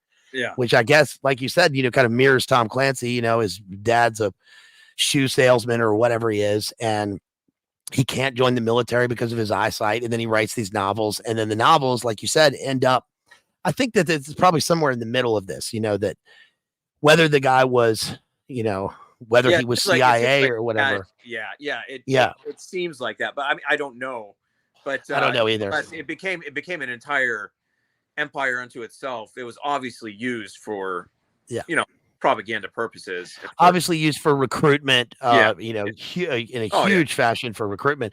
But I mean, that's going to be a natural thing that happens when somebody reads something that they like. You know, if you are into sports and you read about your sports heroes, and then you're good at it, and those things in life push you to those things. But when talking about geopolitics and espionage and the we can all sort of get these different specific things in the book now with the internet, you know, and or you know, I'm sure you could at the time with reading. I know that he liked to spend his time in, I don't know if it was Annapolis or wherever he was, but he would go to these places where they had archives and get information from it. I mean, I just read this, I keep talking about this drone warfare book that I read. And my whole thing when reading it was that I wrote down, you know, when I was annotating the book, I wrote down every single name of every op that they had. And so every cipher code, every decryptic, because the names of them are so like wild. But for me, I wrote them down. The patches too, the mission patches. That it's strange, you know. It is strange because there's a kind of art to it. You know, they're obviously supposed to pop. They're supposed to be visually, you know, impressive, and they're supposed to point you towards, in a symbolic fashion, the thing that they do. It's kind of like the Death from Above and Apocalypse Now, you know, and with the skull, you know, and but it also reminded me, I mean, the whole point of the drone thing is that it reminds me of where we're headed in terms of what he says in the thesis of the book, which is like base world, right? He talks about base world, full spectrum dominance, drone world, and that we live in this all encompassing system where it's the Internet of Things combined with enumeration. Every person is put down to a digit and a place on the grid, and everything is surveilled. It's the panopticon. It's like it's past postmodernism in a warfare sense, where it's like completely cybertronic. And this was like 2012, and he's pointing to that. But I think how that relates to a book like this is that, I mean, I read the book in 6th grade after I saw the movie, and I was like, you know, this stuff is cool. Now, it didn't make me go, and it didn't make me a recruit for you know, Jack Ryan's Marines or anything like that, but it makes me interested in reading the stuff, and I think it's cool to read about. But you know, it is, I do think that he's kind of an avatar for Tom Clancy. And it's interesting that the movie also begins with the kind of, it's almost like Die Hard at the very beginning. You know, he's on a plane, right? He's getting on a plane. He's got his family that's away from him. He sees his daughter or whatever. There's the whole thing with the bear. He's coming from London. He's got to go and see Greer. James Earl Jones is so concerned when he says that. Who's Stanley? You know, like, oh, he's a bear, sir. Yes. Also, this movie has two of the characters. I know it's tail end of the 80s, so it is a 90s. I mean, to me, it's a 90s movie, but it's also tail into the Cold War. It's the end of the 80s, but it does have two of the anomalies in terms of the black characters in the movie, because Greer, no mustache, Jonesy, no mustache. Oh, yeah. Right. You always get the powerful figures with those. And Greer in the book is DIA. And he's a Vietnam vet. He's kind of a father figure to Jack Ryan, and Jack comes in with these photographs that he's seen of this sub, right? And he's coming over from teaching, and who else can do this but you? You're going to be the teacher hero, which is interesting because I guess he puts his Vietnam or his Marine experience into practice when, like, he goes to the aircraft carrier and he's like, we got to take this, super stallion or whatever out to the sub, and the water's freezing. You only have 4 minutes. And he's like, just get me out there. And then he just jumps into the water. Yeah. So he becomes the uber hero. He also kind of reaches his apotheosis in the movie when he is when Sam Neill gets shot and Sean Connery gets smoked, but he's still alive. And then Jack Ryan has to be the one to get the Russian. So we still in the movie, we think we're going to have Americans versus Russians, but it ends up being Russians versus Russians with Americans helping out. But we still have a scene with an American smoking a Russian, right? Oh, of course, yeah. In the movie. And in that scene, there's this great scene where he's going through the interior of the sub looking for the chef, and it's like Nakatomi Towers inside of the submarine. It's like 40 stories high. Yeah, and he the gets red lights. He gets hit with the steam, and there's that scene where he's like looking down, and there's like the water's like dripping off of his vest. It's pretty dank. Yeah, that was well shot, and because it's Typhoon SSBN is like 8 or 9 stories tall. Wow, it's crazy. Yeah, That scene also contrasts with. I noticed on this recent rewatch that many of the scenes in the American ship, we described the American ship and and its aesthetic differences from the interior of the Russian ship. The Russian ship is also like it's always shiny. It's either blinking or shining, right? And the Russian sailors are always focused, right? When he makes his announcements, I mean, they sing the national anthem. Let them sing, let them sing, right? That's so ridiculous, yeah. The American is the guy who starts the national anthem. He's not Russian, and he doesn't have a Russian accent. It's like, it's very clear. It just sounds goofy. He's like Enrico Palazzo in The Naked Gun. Yeah. Bunch of bombs in the air. But in Russian. No, but the American sub, all the scenes are tight. So like when we're looking up at Jones, the camera has to be like, there's no room, so he's in the corner and he's looking up. Yeah. Or when they get the Cobb character who comes in, who's, by the way, the writer, he's the screenwriter, so he wrote himself into the movie. He's like, I'm going to give myself as many speaking lines as possible. He's the one who's like, I ain't never seen no mermaid eat a whale. Yeah. I ain't never seen a great white shark eat an octopus. Never seen no random Russian sub. Yeah. Yes. Yeah. And of course it's got Scott Glenn. Who's great. Scott Glenn is Colby in Apocalypse Now, and he's two characters wear the Dahmer glasses in the movie, right? There's as soon as they show Scott Glenn and he's got these glasses on and he's looking at a screen, you go, okay, that guy's in charge. Yeah, that's the guy. And then the other guy is when they show the Joint Chiefs chairman or whatever, and they're in the meeting. And my favorite line in the movie is when after Ryan gives his analysis of the situation and he goes, son of a bitch, and I figured it out. And then they dismiss all the guys. And the guy says, he says, I'm a politician, right? Which means if I'm not kissing babies, then I'm stealing their lollipops. Right? Do you know that guy, Richard Jordan? I remember seeing that as a kid, as an 8-year-old kid. I remember thinking, he's stealing babies' lollipops. I mean, I knew it was figurative, but I still, the image got to me. Yeah. Stealing they lollipops. But it also means, which is a great scene, that guy in real life is the grandson of Learned Hand, the American jurist, the longest 52-year serving federal judge. He was like the guy who should have been on the Supreme Court but wasn't. So he's I don't know what that means, sort of a blue blood in the film. He kind of plays that in the film. But but I think that, you know, what's great about this movie is that it reminds me a lot of Master and Commander, which I just covered with David Patrick Harry, and that I covered before that. I think that, you know, it's, of course, it's a submarine version of Master and Commander, you know, and instead of Napoleonic Wars, we get the Cold War.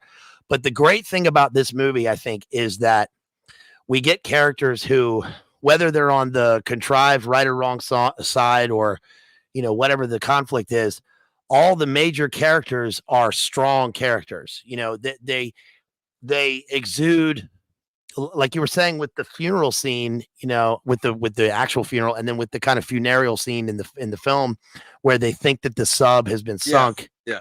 And they're on an American ship, and they're all, you know, doffing their caps and stuff. Yeah. All the characters are very strong. They all exude, you know, a manliness, a command. There's a sense of honor aboard. And the great scene with that is where, when they board the Red October, and Scott Glenn is down there, and we have the two captains facing off, and we see that he's armed. And of course, he says it in Russian, you know, he's armed or whatever. He thinks he's a buckaroo, as long as we don't get some buckaroo, right? Well, there's an immediate respect between the two, and he hands over the ship to Scott Glenn. But of course, then when they start getting attacked, he gives him back command again, because it's his ship. And we never have a real conflict between the two, where it's kind of the exact opposite of like Crimson Tide, right? Which is where we have Gene Hackman and Denzel on a ship, and both are trying to be the alpha on the ship. And there's this mutiny that's going to occur, and the mutiny goes back and forth. But it's all one-sided. So I think that the movie is really strong in that sense. We don't have movies like that anymore. I mean, Sean Connery is the authoritarian figure right from the beginning of the movie. The first thing we see is the electronic scroll. We hear the kind of ticking going by with this laser grid globe. And then we see an exterior shot, and they're, you know, putting out to sea, and we see like this cold, bleak. And the first thing we see is his eyes, and we pull back. And then that's going to be wrapped up at the end of the film, because, you know, he wants to go. The thing I want to do is go fishing, right, in Vilnius with my grandfather. I've been in sea 50 years, you know. But there's a funny Russian review. I think it was of this movie. It was like, what this guy did to go fishing, you know, like with the length he went to go fishing. Yeah. For real. Yeah. But he, it's not just the look. It's not just it's the sneer of cold command. You know, it's you know, the one scene that is emblematic of that the best is where they are being chased into the abyss, and they're trying to make their way through, and he pulls the crazy Ivan maneuver, and then they're being shot at by the torpedoes, right? And he's launching countermeasures, but where his commands are being followed to the T. And there's the one guy, right, who says, "Captain, you know, they're going to get us," and he says, "You're relieved." Right. But everyone else in the film is following the chain of command. They all, you know, they trust this guy. They trust in his integrity. They trust that he's the guy in charge. And I think that that's important. That's important for movies. It's important for books. It's important in real life. And I think that especially now with movies being made, there's a Jack Ryan series right now, and it's completely the opposite. It's always one man. It's always the story of one man either at war with himself, like, and at war with other people, or he's at war with himself, but he has there's nothing to believe in the patriotic system outside of whatever he's doing. We just don't trust it as audience members anymore. And in this, even though I'm an American, you know, if I'm an American kid and I'm going to see the movie and I'm like in second grade or something, it's like, this guy's, if I can see myself, if I'm on their side, I trust the guy. Yeah. Does that make sense? You know? Yeah. You're right. We don't like who's the newest Jack Ryan? Oh, John Krasinski, or it's just not. Yeah. I mean, this was like a higher class. This was like better. I don't know. It's interesting that the propaganda just seems to, I think the boomer generation was like the perfect test bed for it, and they got it the kind of the hardest as far as like, you know, propaganda and conditioning and cultural engineering, and it's not that the propaganda is only intensified, but it brings diminishing returns. So and this was like, Hunt for Red October, it was my favorite movie as a kid. It's such a well done movie, and you know, I mean, beautifully shot. Like that beginning scene, that was I read about it. It was in shot in Washington State, because of course they couldn't, you know, they couldn't shoot near the Kola Peninsula. So but it was beautifully done. But that's the other thing.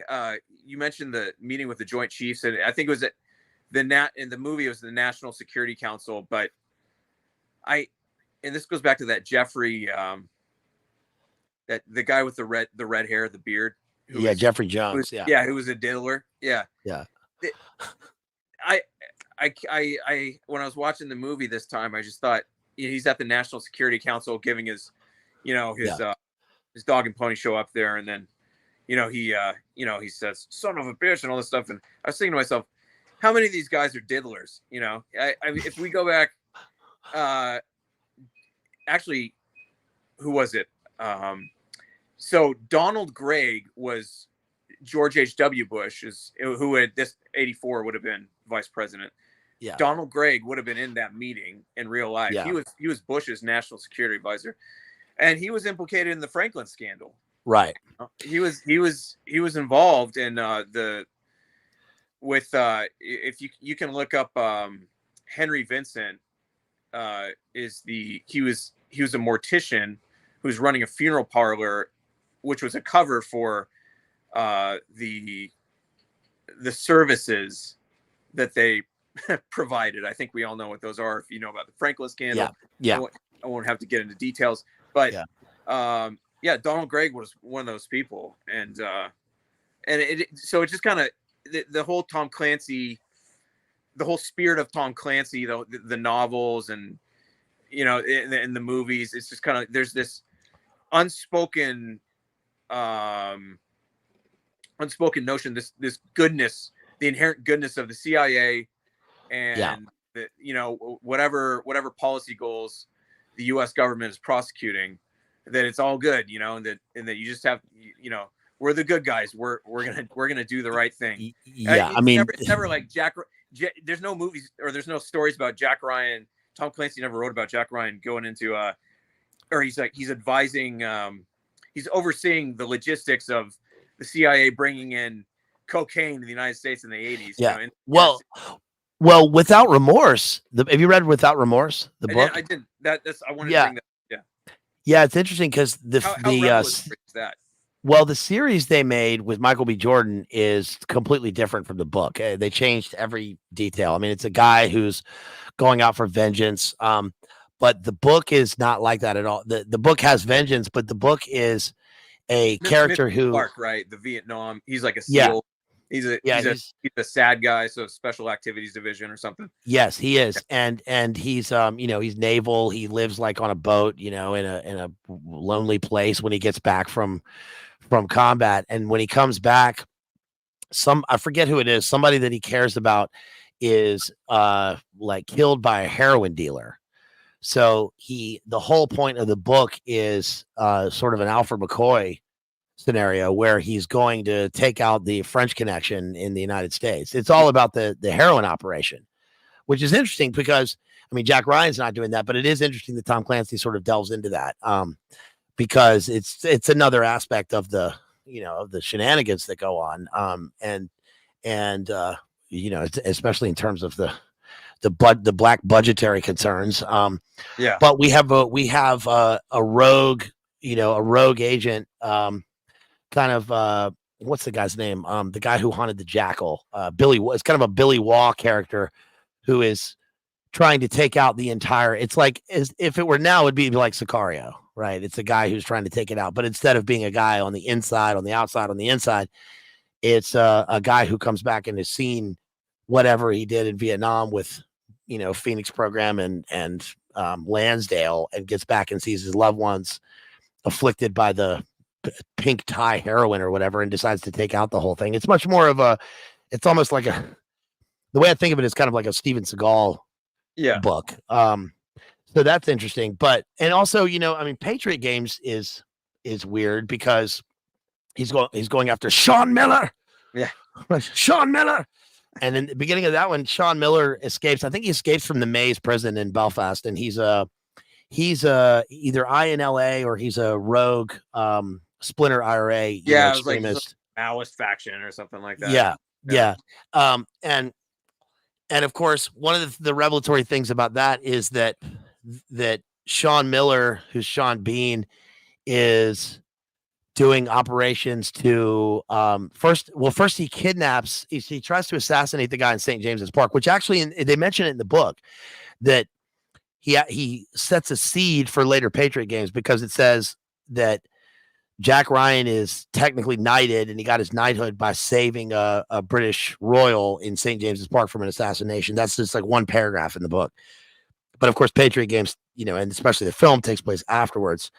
But that's pretty revelatory because it's true to life. I mean, the IRA mortared Downing Street from a van from the next street over. They bombed the Brighton Hotel with the Conservative Party conference with Margaret Thatcher just barely escaped. Yeah. And when you learn like what Ted Heath and the Conservative Party and I mean of course Labor, but yeah, what they were up to and what Mountbatten was up to. I mean, their FBI files on that. It's like you don't really feel so sad. Yeah, I just mentioned Mountbatten I just did the Parallax View stream with Jay.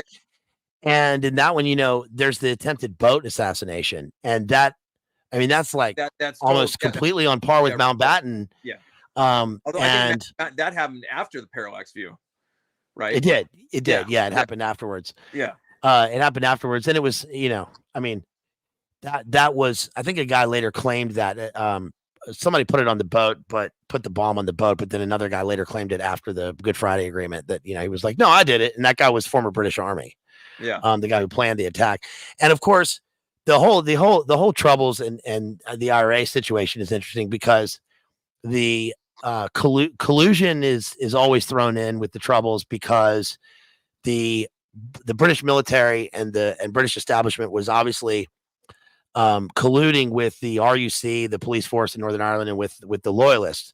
But they were also running ops. That was organized crime, right?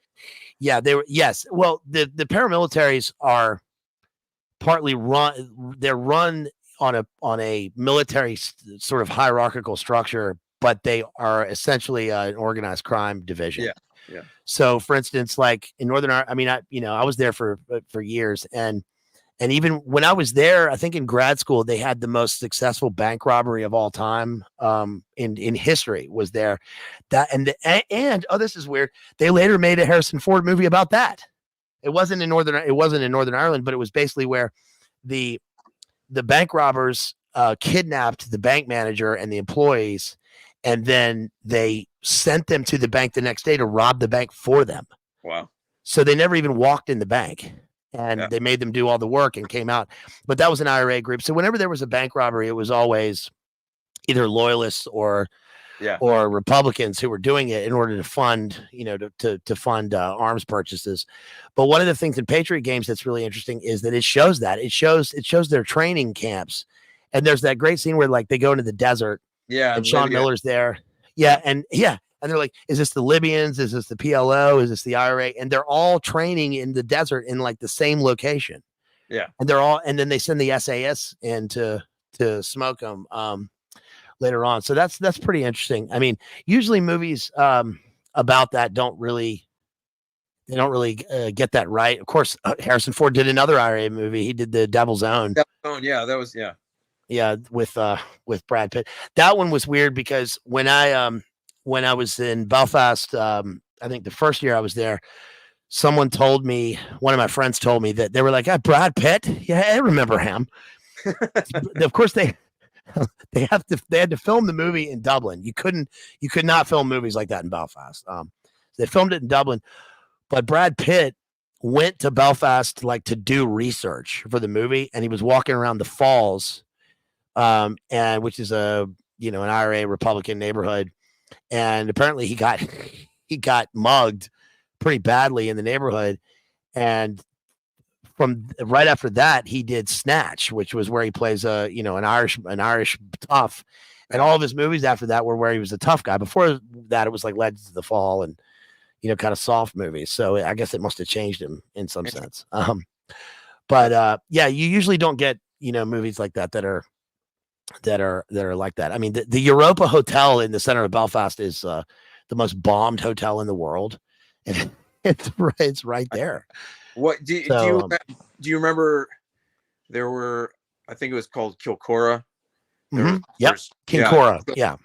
Yeah, in Northern Ireland. These children's homes that were used by networks connected with, British intelligence and the Ulster paramilitaries. And then one of those was there's a group called the Red Hand Commando that was led by a guy who was part of that. Yeah, I mean, it's monstrous. But yeah, I even remember it was in a British tabloid, so I don't, you can't really, British tabloids aren't great for their, but this was a few years back. But anyway, it was supposedly an interview with a former KGB first chief directorate officer, off the record, or rather remained nameless, but he said that during the Cold War in the 80s, they had information on these rings within the British government, but they collected it, but they couldn't do anything to help these kids, it's crazy. Pretty amazing. I mean, it's super dark. Yeah. Well, that's why Marco Ramius wants to come to America to clean. Someday a real rain's going to come and wash the scum off the streets. Actually, he's Q. Yeah. Right. Right. Follow the white rabbit. Yeah. Right. Yeah. But yeah, I mean, overall, I think this is a great read. It's a great film. There's so much stuff in the book. They covered Days of Rage. They covered. There's a funny scene. There's a great scene where it says that Jack Ryan arrived at the CIA, and he really didn't care about his appearance. Yes, he was wearing a Savile Row suit, and the latest Burberry that one of his Annapolis friends had purchased for him. He happened to be wearing a gold Rolex on his watch and the newest hairstyle and the glasses from Oliver Peoples. But he was a simple man. He says that. That in the book. I mean that's, and then he goes on to get knighted by the British royal family and become the president. It's like what he had on was mostly his wife's fault. An expensive suit bought on Savile Row. It was English cut, neither conservative nor of the leading edge of contemporary fashion. He had a number of suits like this arranged neatly in his closet by colors, which he wore with white shirts and striped ties. His only jewelry was a wedding band and a university ring. His only jewelry. Didn't he go to Notre Dame or something? Because he's supposed to be, Catholic or I think he went to Notre Dame. And then he ends up at of course he went to Naval Academy. Oh, that's right. He went to Annapolis. He must have gone to Naval Academy. Ryan was not a man who placed a great deal of value in his appearances. Indeed, his job was to see through these in search of hard truth. Okay. What's the deal with I mentioned this earlier, but the SOSUS control, right? The sonar surveillance system, Atlantic control. Yeah. So that was centered. It was, I mean, the big focal point for that was the GI UK gap. So Greenland, Iceland, UK, because, so this happened during the Cold War. Northern Fleet came out of the Kola Peninsula, so it was like, along the edge of, by kind of up there by Norway. Yeah. Their ships would come out, and in order to, in the case of potential hostilities, like a conflict in Europe, the Soviet Northern Fleet, their task would be to interdict shipping from the United States to Europe, like, troop transports, equipment, all that stuff would come over on ship, as part of the logistics chain, to like Bremerhaven, places like that, in order to, then go the fighting in presumably Germany.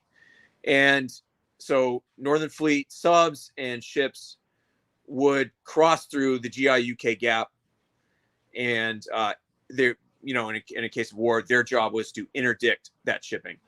And so the Solstice was part of that ISR system, intelligence, surveillance, reconnaissance, like, you know, an earlier version of, you know, tracking Soviet submarines, you know, at the time.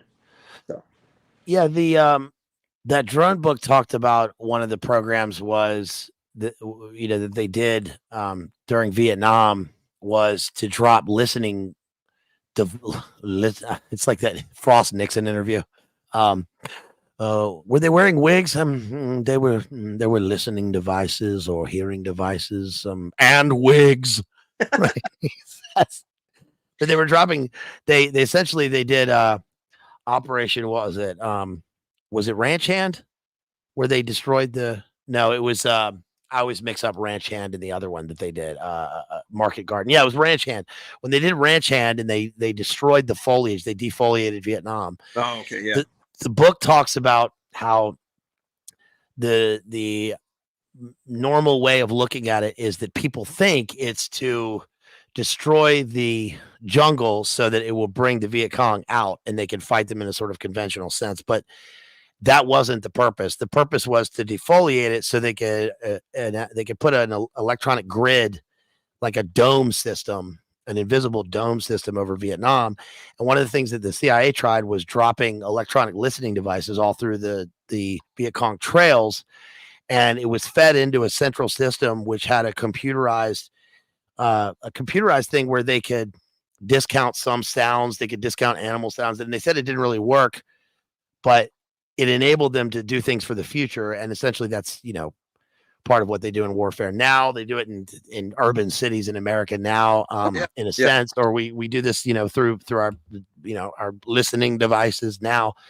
But I thought of that in line with what the underwater listening system that they have, you know, rigged up, and then the underwater cables. I've never really understood the transatlantic cables that they have, and like the cable fixing ships. I just don't understand how they can, what that means and how they do that. Go all the way down there and work on the cables, and that's of course, you know, can be used for intelligence purposes too. Subs, U.S. Subs were actually used in operation in the 70s called Ivy Bells, and that was off the coast of Kamchatka, where they were bugging the cables, you know, like, you know, deep sea cables, using mini subs and you know, special divers, in order to you know, gain information on the Soviet Pacific Fleet.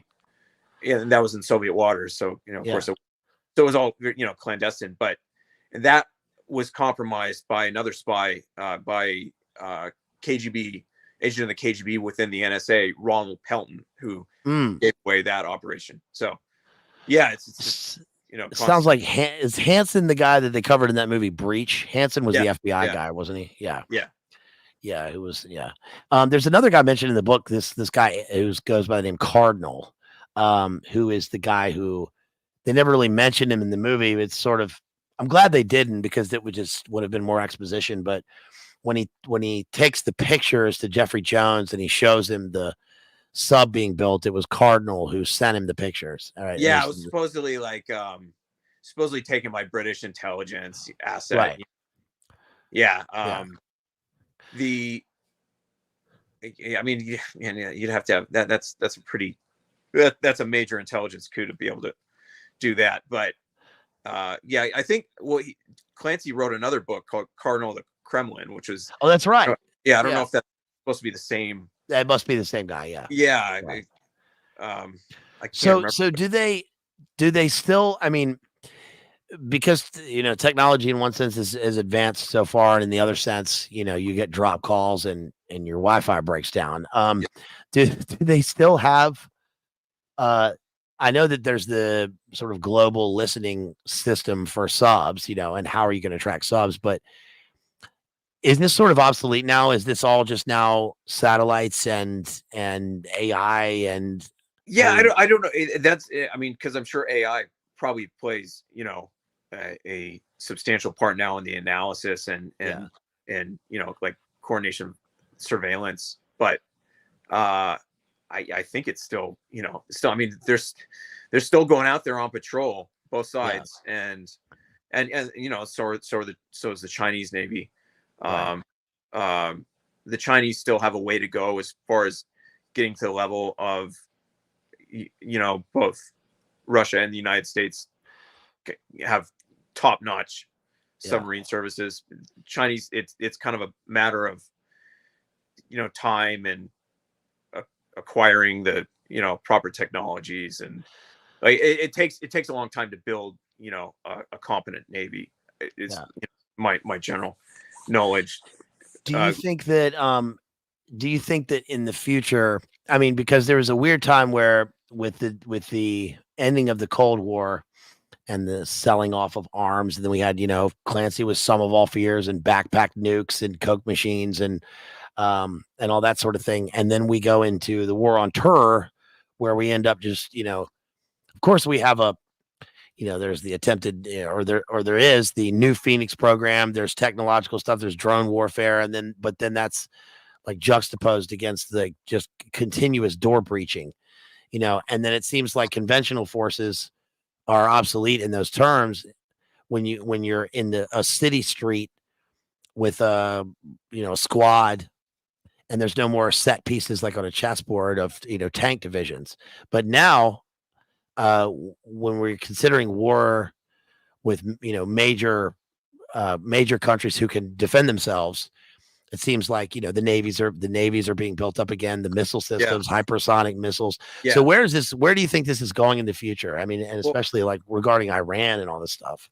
Great powers are still going to need extensive military industrial complexes, as far, I mean, in order to prosecute these like serious wars, which I think should always be, every great power or state should have in mind, like sound strategic reasons, and pursue a reasonable policy of just normal self-defense and looking after one's interests, instead of going halfway around the world,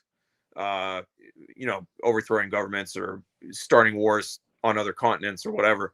It should be reasonable, and it should be devoted to national defense. But in order to carry out a war, what we've seen in the past couple of years is that you need lots of factories to produce artillery ammunition. The Russians, I think from what I know from open sources, it's like something like they're doing like 4.5 million rounds a year, right? And the United States can't even break 1 million yet, and because they shut that all down after the Cold War because it wasn't profitable. So I think you have two basic models, or I'm going to frame this in kind of cultural civilizational terms, but you have expeditionary warfare, which has been the model of the West, centered around the maritime powers of England and the United States. Expeditionary warfare, and then continental warfare, specific with reference, in the past, Germany, but and past and present Russia. Expeditionary warfare is inherently centered around profit, and so these military ventures that the West has undertaken, or the United States has undertaken, have been against lightly or poorly armed enemies who couldn't really fight back to any great extent. I mean, the Iraq War, and this is not, I'm not denigrating the service of anyone who, I mean, it's awful, warfare in general, but I'm saying, like, the first Iraq War was like a 25-year-old man who trained MMA, like beating up an 8-year-old kid. I mean, Saddam's army wasn't gonna, I mean, that it was hyped up at the time, but it wasn't gonna offer much substantive resistance. So that's the expeditionary warfare model, where the military industrial complex is centered around profit, and these weapons aren't necessarily made for serious warfare, for continental warfare. The continental warfare model, national defense is centered around like effective use in battle. That's if we observe in that theater in Ukraine, lots of equipment on both sides gets destroyed, but the Russians can produce more of it, and it's effective. It's whereas a lot of Western systems were kind of talked about and hyped up as being they're gonna do amazing things, and they're gonna make the Russians just turn around and run, and that's not been the latest iteration of that is F-16s or whatever, and it's not going to make a difference ultimately. But yeah, so to your question, we need these. It's still for national defense. Those old style, some of those old style elements are still necessary, but I think that it's crazy how much if you follow the conflicts, especially the one in Eastern Europe right now, it's nuts how much it's changed just in 2 years. Now of course you have these FPV drones, and there's drone like the Lancet drone is guided by artificial intelligence. Armored assaults by like tanks and stuff are not as common. I mean, tanks are still used, but assaults now are being done on motorcycle, to evade the drones. So it's like this Mad Max type style of assault where you have. I mean, I've seen teams of like like maybe up to a dozen motorcyclists, Russian units carrying out this assault. It's nuts. So it's this very interesting combination of unmanned systems, AI, and then the continuing need for basic stuff like massive firepower artillery. And then I see Caravaggio asked the big question now is aircraft. Are aircraft carriers becoming obsolete due to hypersonics? Yeah, they're obsolete. I mean, they could be used for certain tasks, but if you look at right now the conflict in the Red Sea, the United States can't stop the Houthis from interdicting maritime traffic there. Yeah, carriers' day is long over. Hypersonic weapons put that to rest, and God forbid there's ever a war, because a big war. Those carriers are just sitting ducks, and they will go down fast. If something's going, like a Tsirkon launch from a Russian SSGN is going to go Mach 9, and it's unstoppable. There's nothing. Totally obliterating it. Yeah. It's not like Ben Affleck in the movie Pearl Harbor, It's, I guess, Cuba you're right. I mean, on the guns. Yeah. Cuba Gooding in that movie with Robert De Niro, where he's trying to be the Navy diver the whole time. Listen to me, Shaws. What does De Niro call him? He's saucy. It's like his name's like, and he's trying to do this Southern accent. Listen to me, saucy.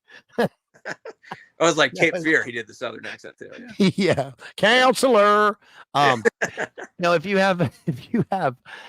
the point of aircraft carriers and massive shit, I mean, if the point of the frigate, or the British Navy leading into the American inheritance of that is to have a presence, you have an international sovereign presence right off the coast of another place where you can hit them with you can weapons, right? Yeah, it provides intimidation. It provides, your forces are right there without having to transgress their national boundaries, in person. But if all of that is made obsolete by a hypersonic missile going Mach 9, then it's an interesting place where we're leading to in the future. In the future of warfare, certainly. It's really wild because that's the kind of, now you have the shift, away from maritime supremacy and the control of the sea lines of communication. Now you have the ability to interdict. That was always what the Soviet Navy was never meant to, pound for pound be exactly like or mirror the U.S. Navy. It was just meant to interdict the SLOC, the sea lines of communication, and at specific choke points. Yeah. And that's why they were working on supersonic missiles back in the 70s, Yeah. And I guess the United States never invested in that. They invested in Right. their carriers. They have what was called the aviator mafia, and they just push for more and more carriers. Well, I mean, it's a lot of money that gets spent, but it's ultimately they're obsolete. The strategic effect is gone. Yeah. I guess it's kind of like saying the first half of Captain Phillips was actually right? The guy gets on the ship and he's like, "I am the captain now," and it's like, "No, you're right. You are. There's nothing we can do about it. Go ahead and take it." The Houthis are having the time of their lives, and they supposedly, I don't know if this is true or not, but the Houthis have what they claim is a hypersonic weapon, probably something from Iran, but it's astounding. The United States still doesn't have a hypersonic weapon, and I see things, investment priorities. I see things like rail guns and things on ships that they test, and what's the one I always go to, and I was talking about this on Boiler Room last night with the fellas, is what's the deal with like the space-based weapons and rods from God and the tungsten? What I mean, is that viable right now? I mean, what is that? Yeah, I don't think the rods for God ultimately worked, or that. I mean, because you can't steer them, you can't target them. You just have to target from a place, and then they're so heavy. Yeah, it's so fast. Or the Star Wars thing, like that was ultimately proven to be unworkable. I mean, that's going to be a continuous arena but I mean, it's part of the arms race. Unfortunately, both sides again are looking to develop their constellations of anti-satellite type weapon in space. So was SDI, I mean, did SDI ended, but did it end in terms of the research provided for something that is now being put in place through Starlink or through some sort of like surveillance system that'll be mixed in with?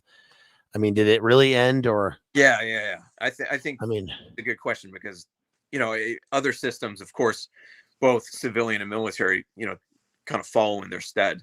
Right. So it's a stalking horse for for like something like Starlink, right, which is an entire like constellation of many satellites, and that's like the United States, like in the current conflict, the United States ISR, intelligence, surveillance, reconnaissance, is extremely strong because of all these satellites, including this the supposedly quasi-private satellites like Starlink, that give coverage of the battlefield, and then the Russians have what's called RUK, разведывательный ударный комплекс. It's like the recon fire, or the recon strike complex. So they're and they're building up their satellite constellation to match what the United States has in terms of ISR. So it's one of those situations where the technosphere kind of has this momentum, this inertia of its own, and can lead to dark places. Yeah.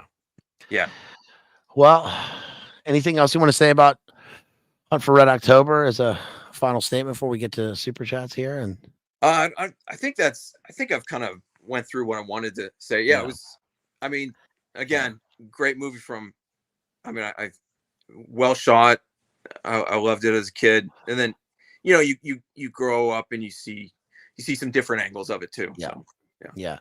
It's certainly, that and Patriot games are great. Then it goes into Clear and Present Danger, where they have Willem Dafoe. It's easy days are over, Ahmed, right? And he's in South America. Mr. President, I don't dance, right? Yeah. Or the chicken is in the pot. Cool kid.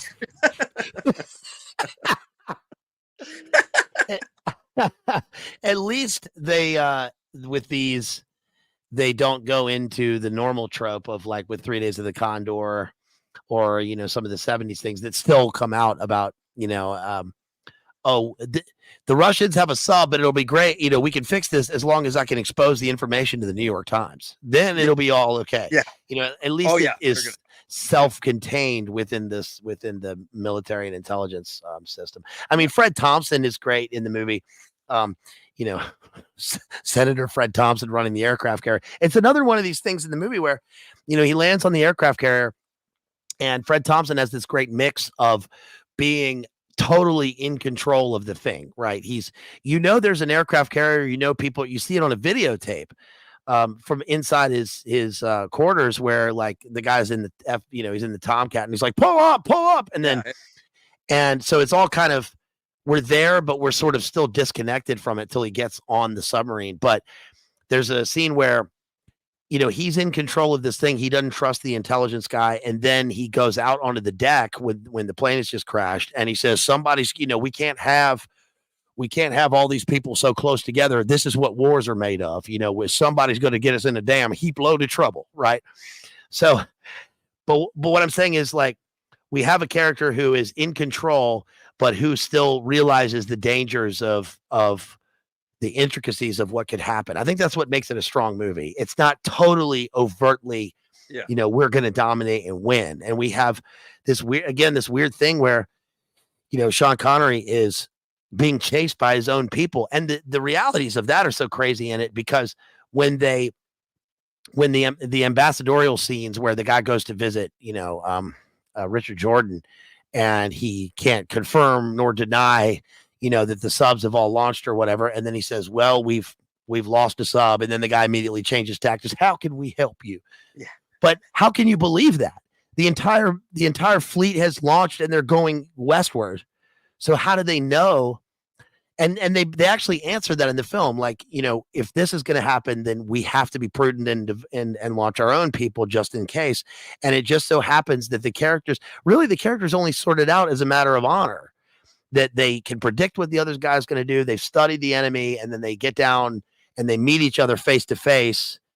So there's like they actually talk to each other, and then they figure it out. And that's kind of interesting in the movie. You really don't see that much in films. Instead, of course, you get like in Dr. Strangelove, as you know, satire, 20 million dead tops, sir. Right. And you seen those big suckers coming in, you know, with George C. Scott talking about and then it happens at the end. Yeah. Oh, what we didn't discuss just briefly. I mean, you mentioned a movie to me that I hadn't seen. I can't believe I forgot this. Called Wrong is Right with Sean Connery. And yeah, I watched it this week. And folks at home, if you haven't seen this movie, I mean, first of all, I couldn't believe that I hadn't heard of this movie. I mean, I'm pretty good with movies, and it's like it's hidden from people or something. It is. It's weird. And it's very weird. And it's almost a combination of Airplane and Dr. Strangelove, but it is one of the most predictive movies I've ever seen. It's crazy. I mean, it's the Middle East conflict. It's Big Nine event, the suitcase bombs hanging off the top of Big Nine. Even at the end of it, Leslie Nielsen, the best part of the movie for me was Leslie Nielsen at the end of the movie, who is clearly playing a populist Trump W kind of mix of like a libertarian and a populist and a and he has that speech. He calls him and he's like as long as they don't put their hands on that oil, right? You know, go for it, boss.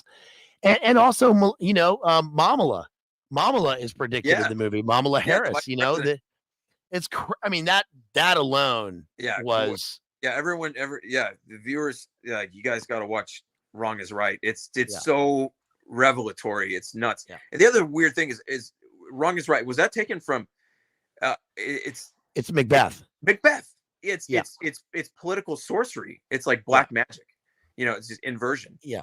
It's Macbeth. As soon as you said the title, and I hadn't seen the movie, as soon as you said the title, I knew it was Macbeth. And then of course Sean Connery, Scottish. His son Jason played Macbeth in a film, you know, which kind of there's some sort of lead into that, but he quotes Macbeth at the beginning of the film. He says, fair is foul and foul is fair, hover through the fog and filthy air, which is the beginning of Macbeth, sets the tone for the play, which is that everything is inverted, even the way that the characters speak in it. If the normal speak is, to be very esoteric and specific here, in the play, if all the characters speak in a particular rhythm, if it's all iambic, if their rhythm is one, set way of speaking in the text of in the rhythm of the lines, when the witches, the weird sisters, the fate sisters, speak, it's the opposite. It's trochaic. So instead of down up, it's up down. Everything fair is foul, right? The bad is good and the good is bad.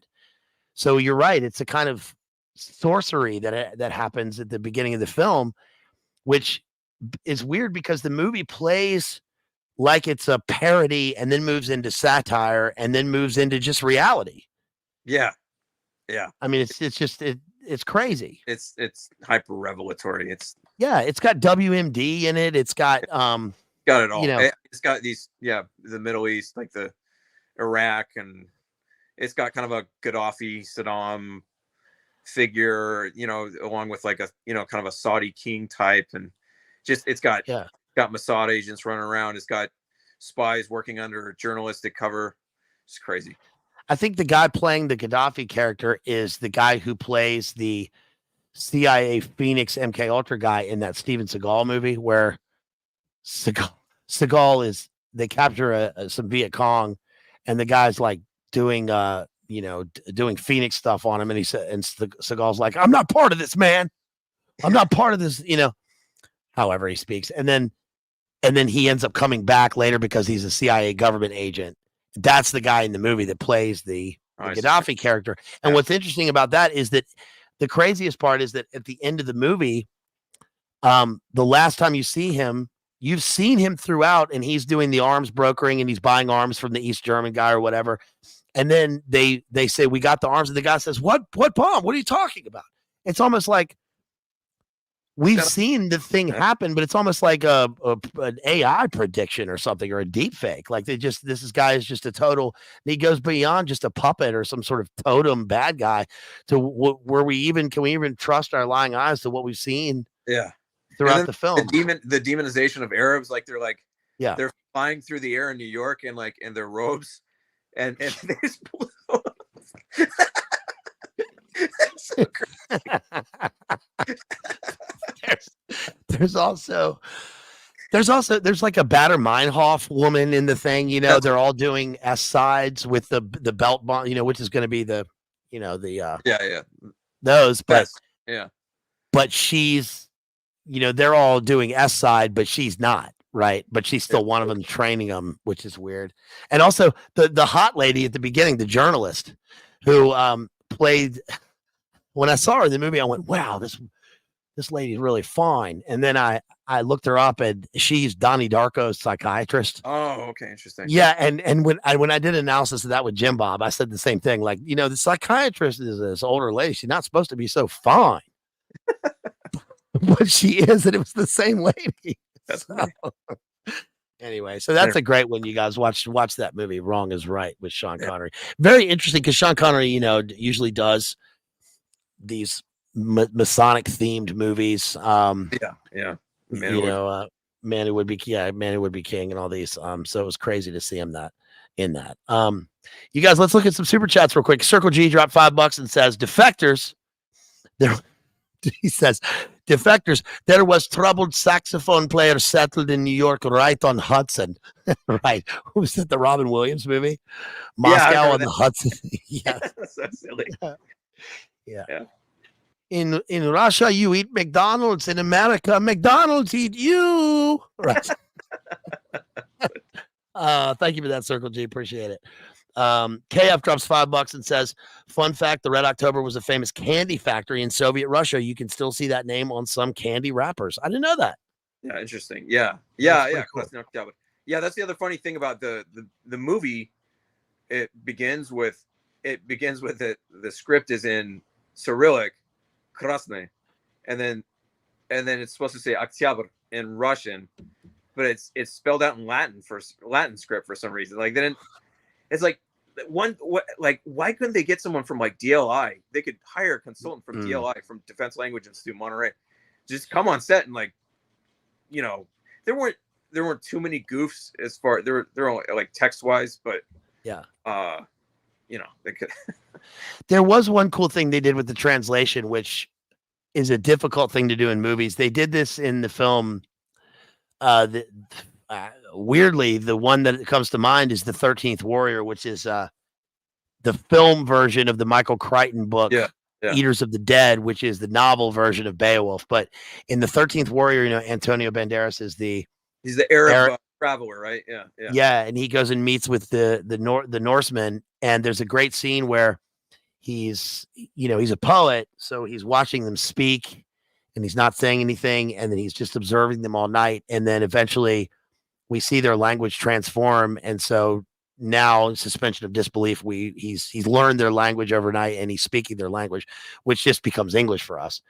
But in this film, they do a thing where, you know, Connery is speaking Russian, and however well he's speaking Russian, and then when he goes and meets with Putin, the camera focuses in on Putin talking in Russian, and we see his mouth moving, and then it starts to pan away, and he's speaking English, which was pretty seamless. A really clever little trick that they did in the film, and that's interesting because, you know, one of the criticisms of these types of films is that why do the bad guys always have an English accent, right? Yeah.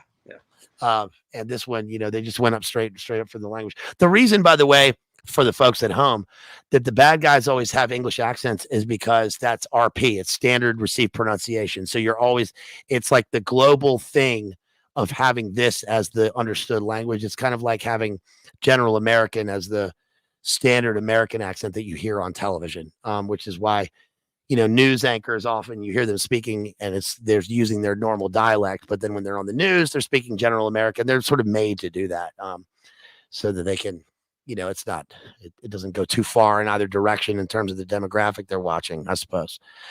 So I thought that was a pretty good thing in the film.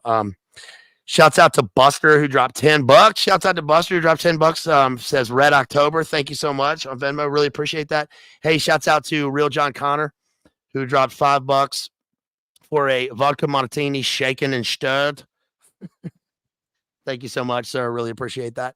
And let's see. I think that's going to do it. Anything you want to say before we get off here? I've dropped the links. I've dropped the link in the video description for Soul of the East. I've dropped it in the chat for Espionage History Archive. I'll drop it again afterwards. You guys should go there, read. You guys, I mean, if you haven't already, you should, you know, a lot of us have been around for a while, so I'm sure a lot of people have already read your essays, all of your, you know, your articles. And so I hope people go and check out your material because it's enlightening. Yeah. Anything you want to leave us with?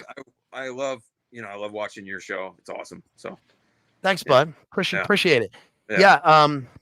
I think that'll about do it. I think, you know, look, I mean, you know, Hunt for Red October is not in the canon of literature. It's not in the canon of Western literature, but it is in the canon of certainly of geopolitical literature. And the movie is in the canon of film dealing with military espionage, intelligence. And I think it's an important movie to watch for all the things that we've explained. But, you know, I think people should read these books because one of the problems with reading books, just briefly, is that this is probably the exact type of book where the academic would steer you away from even the academic or the well-meaning, you know, parent or peer would kind of steer you away from this, you know, if you don't read. And they would say, you know, read whatever X, you know, highbrow for you to read.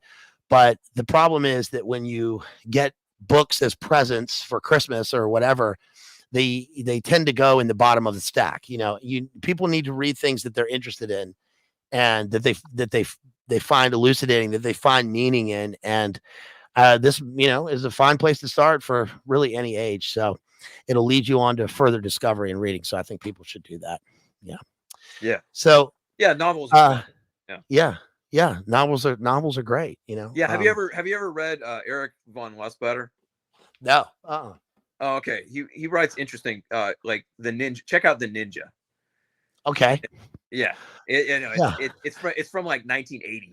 The Ninja. Like this is. Yeah. But it involves like well, obviously ninjas, but it involves like industrial espionage, like corporate maneuvering. Like there's an esoteric element to it. It's pretty cool. He wrote some interesting books back in the day. Have you ever seen American Ninja with Michael Dudikoff? Michael Dudikoff. Yeah. Yeah. It's Dudikoff. Yeah. Hell yeah. Yeah. I'm gonna go read. I'm gonna go. Yeah, I'm gonna go read one of those and then watch the other one right after this. All right, y'all. That's about it. You can contact me anytime at madmaximism2x's@gmail.com. You can sponsor a stream. I'll be coming up next week doing a sponsored stream on Michael Clayton with David Patrick Harry, Church of the Eternal Logos. Got some. I got a bunch of other stuff coming up. Check out all the streams that we've done. Go to Espionage History Archive. Go to Soul of the East. Check out Mark Hackard. And that's about it, y'all. Thanks, man. Peace. Thanks. I'll see you, man.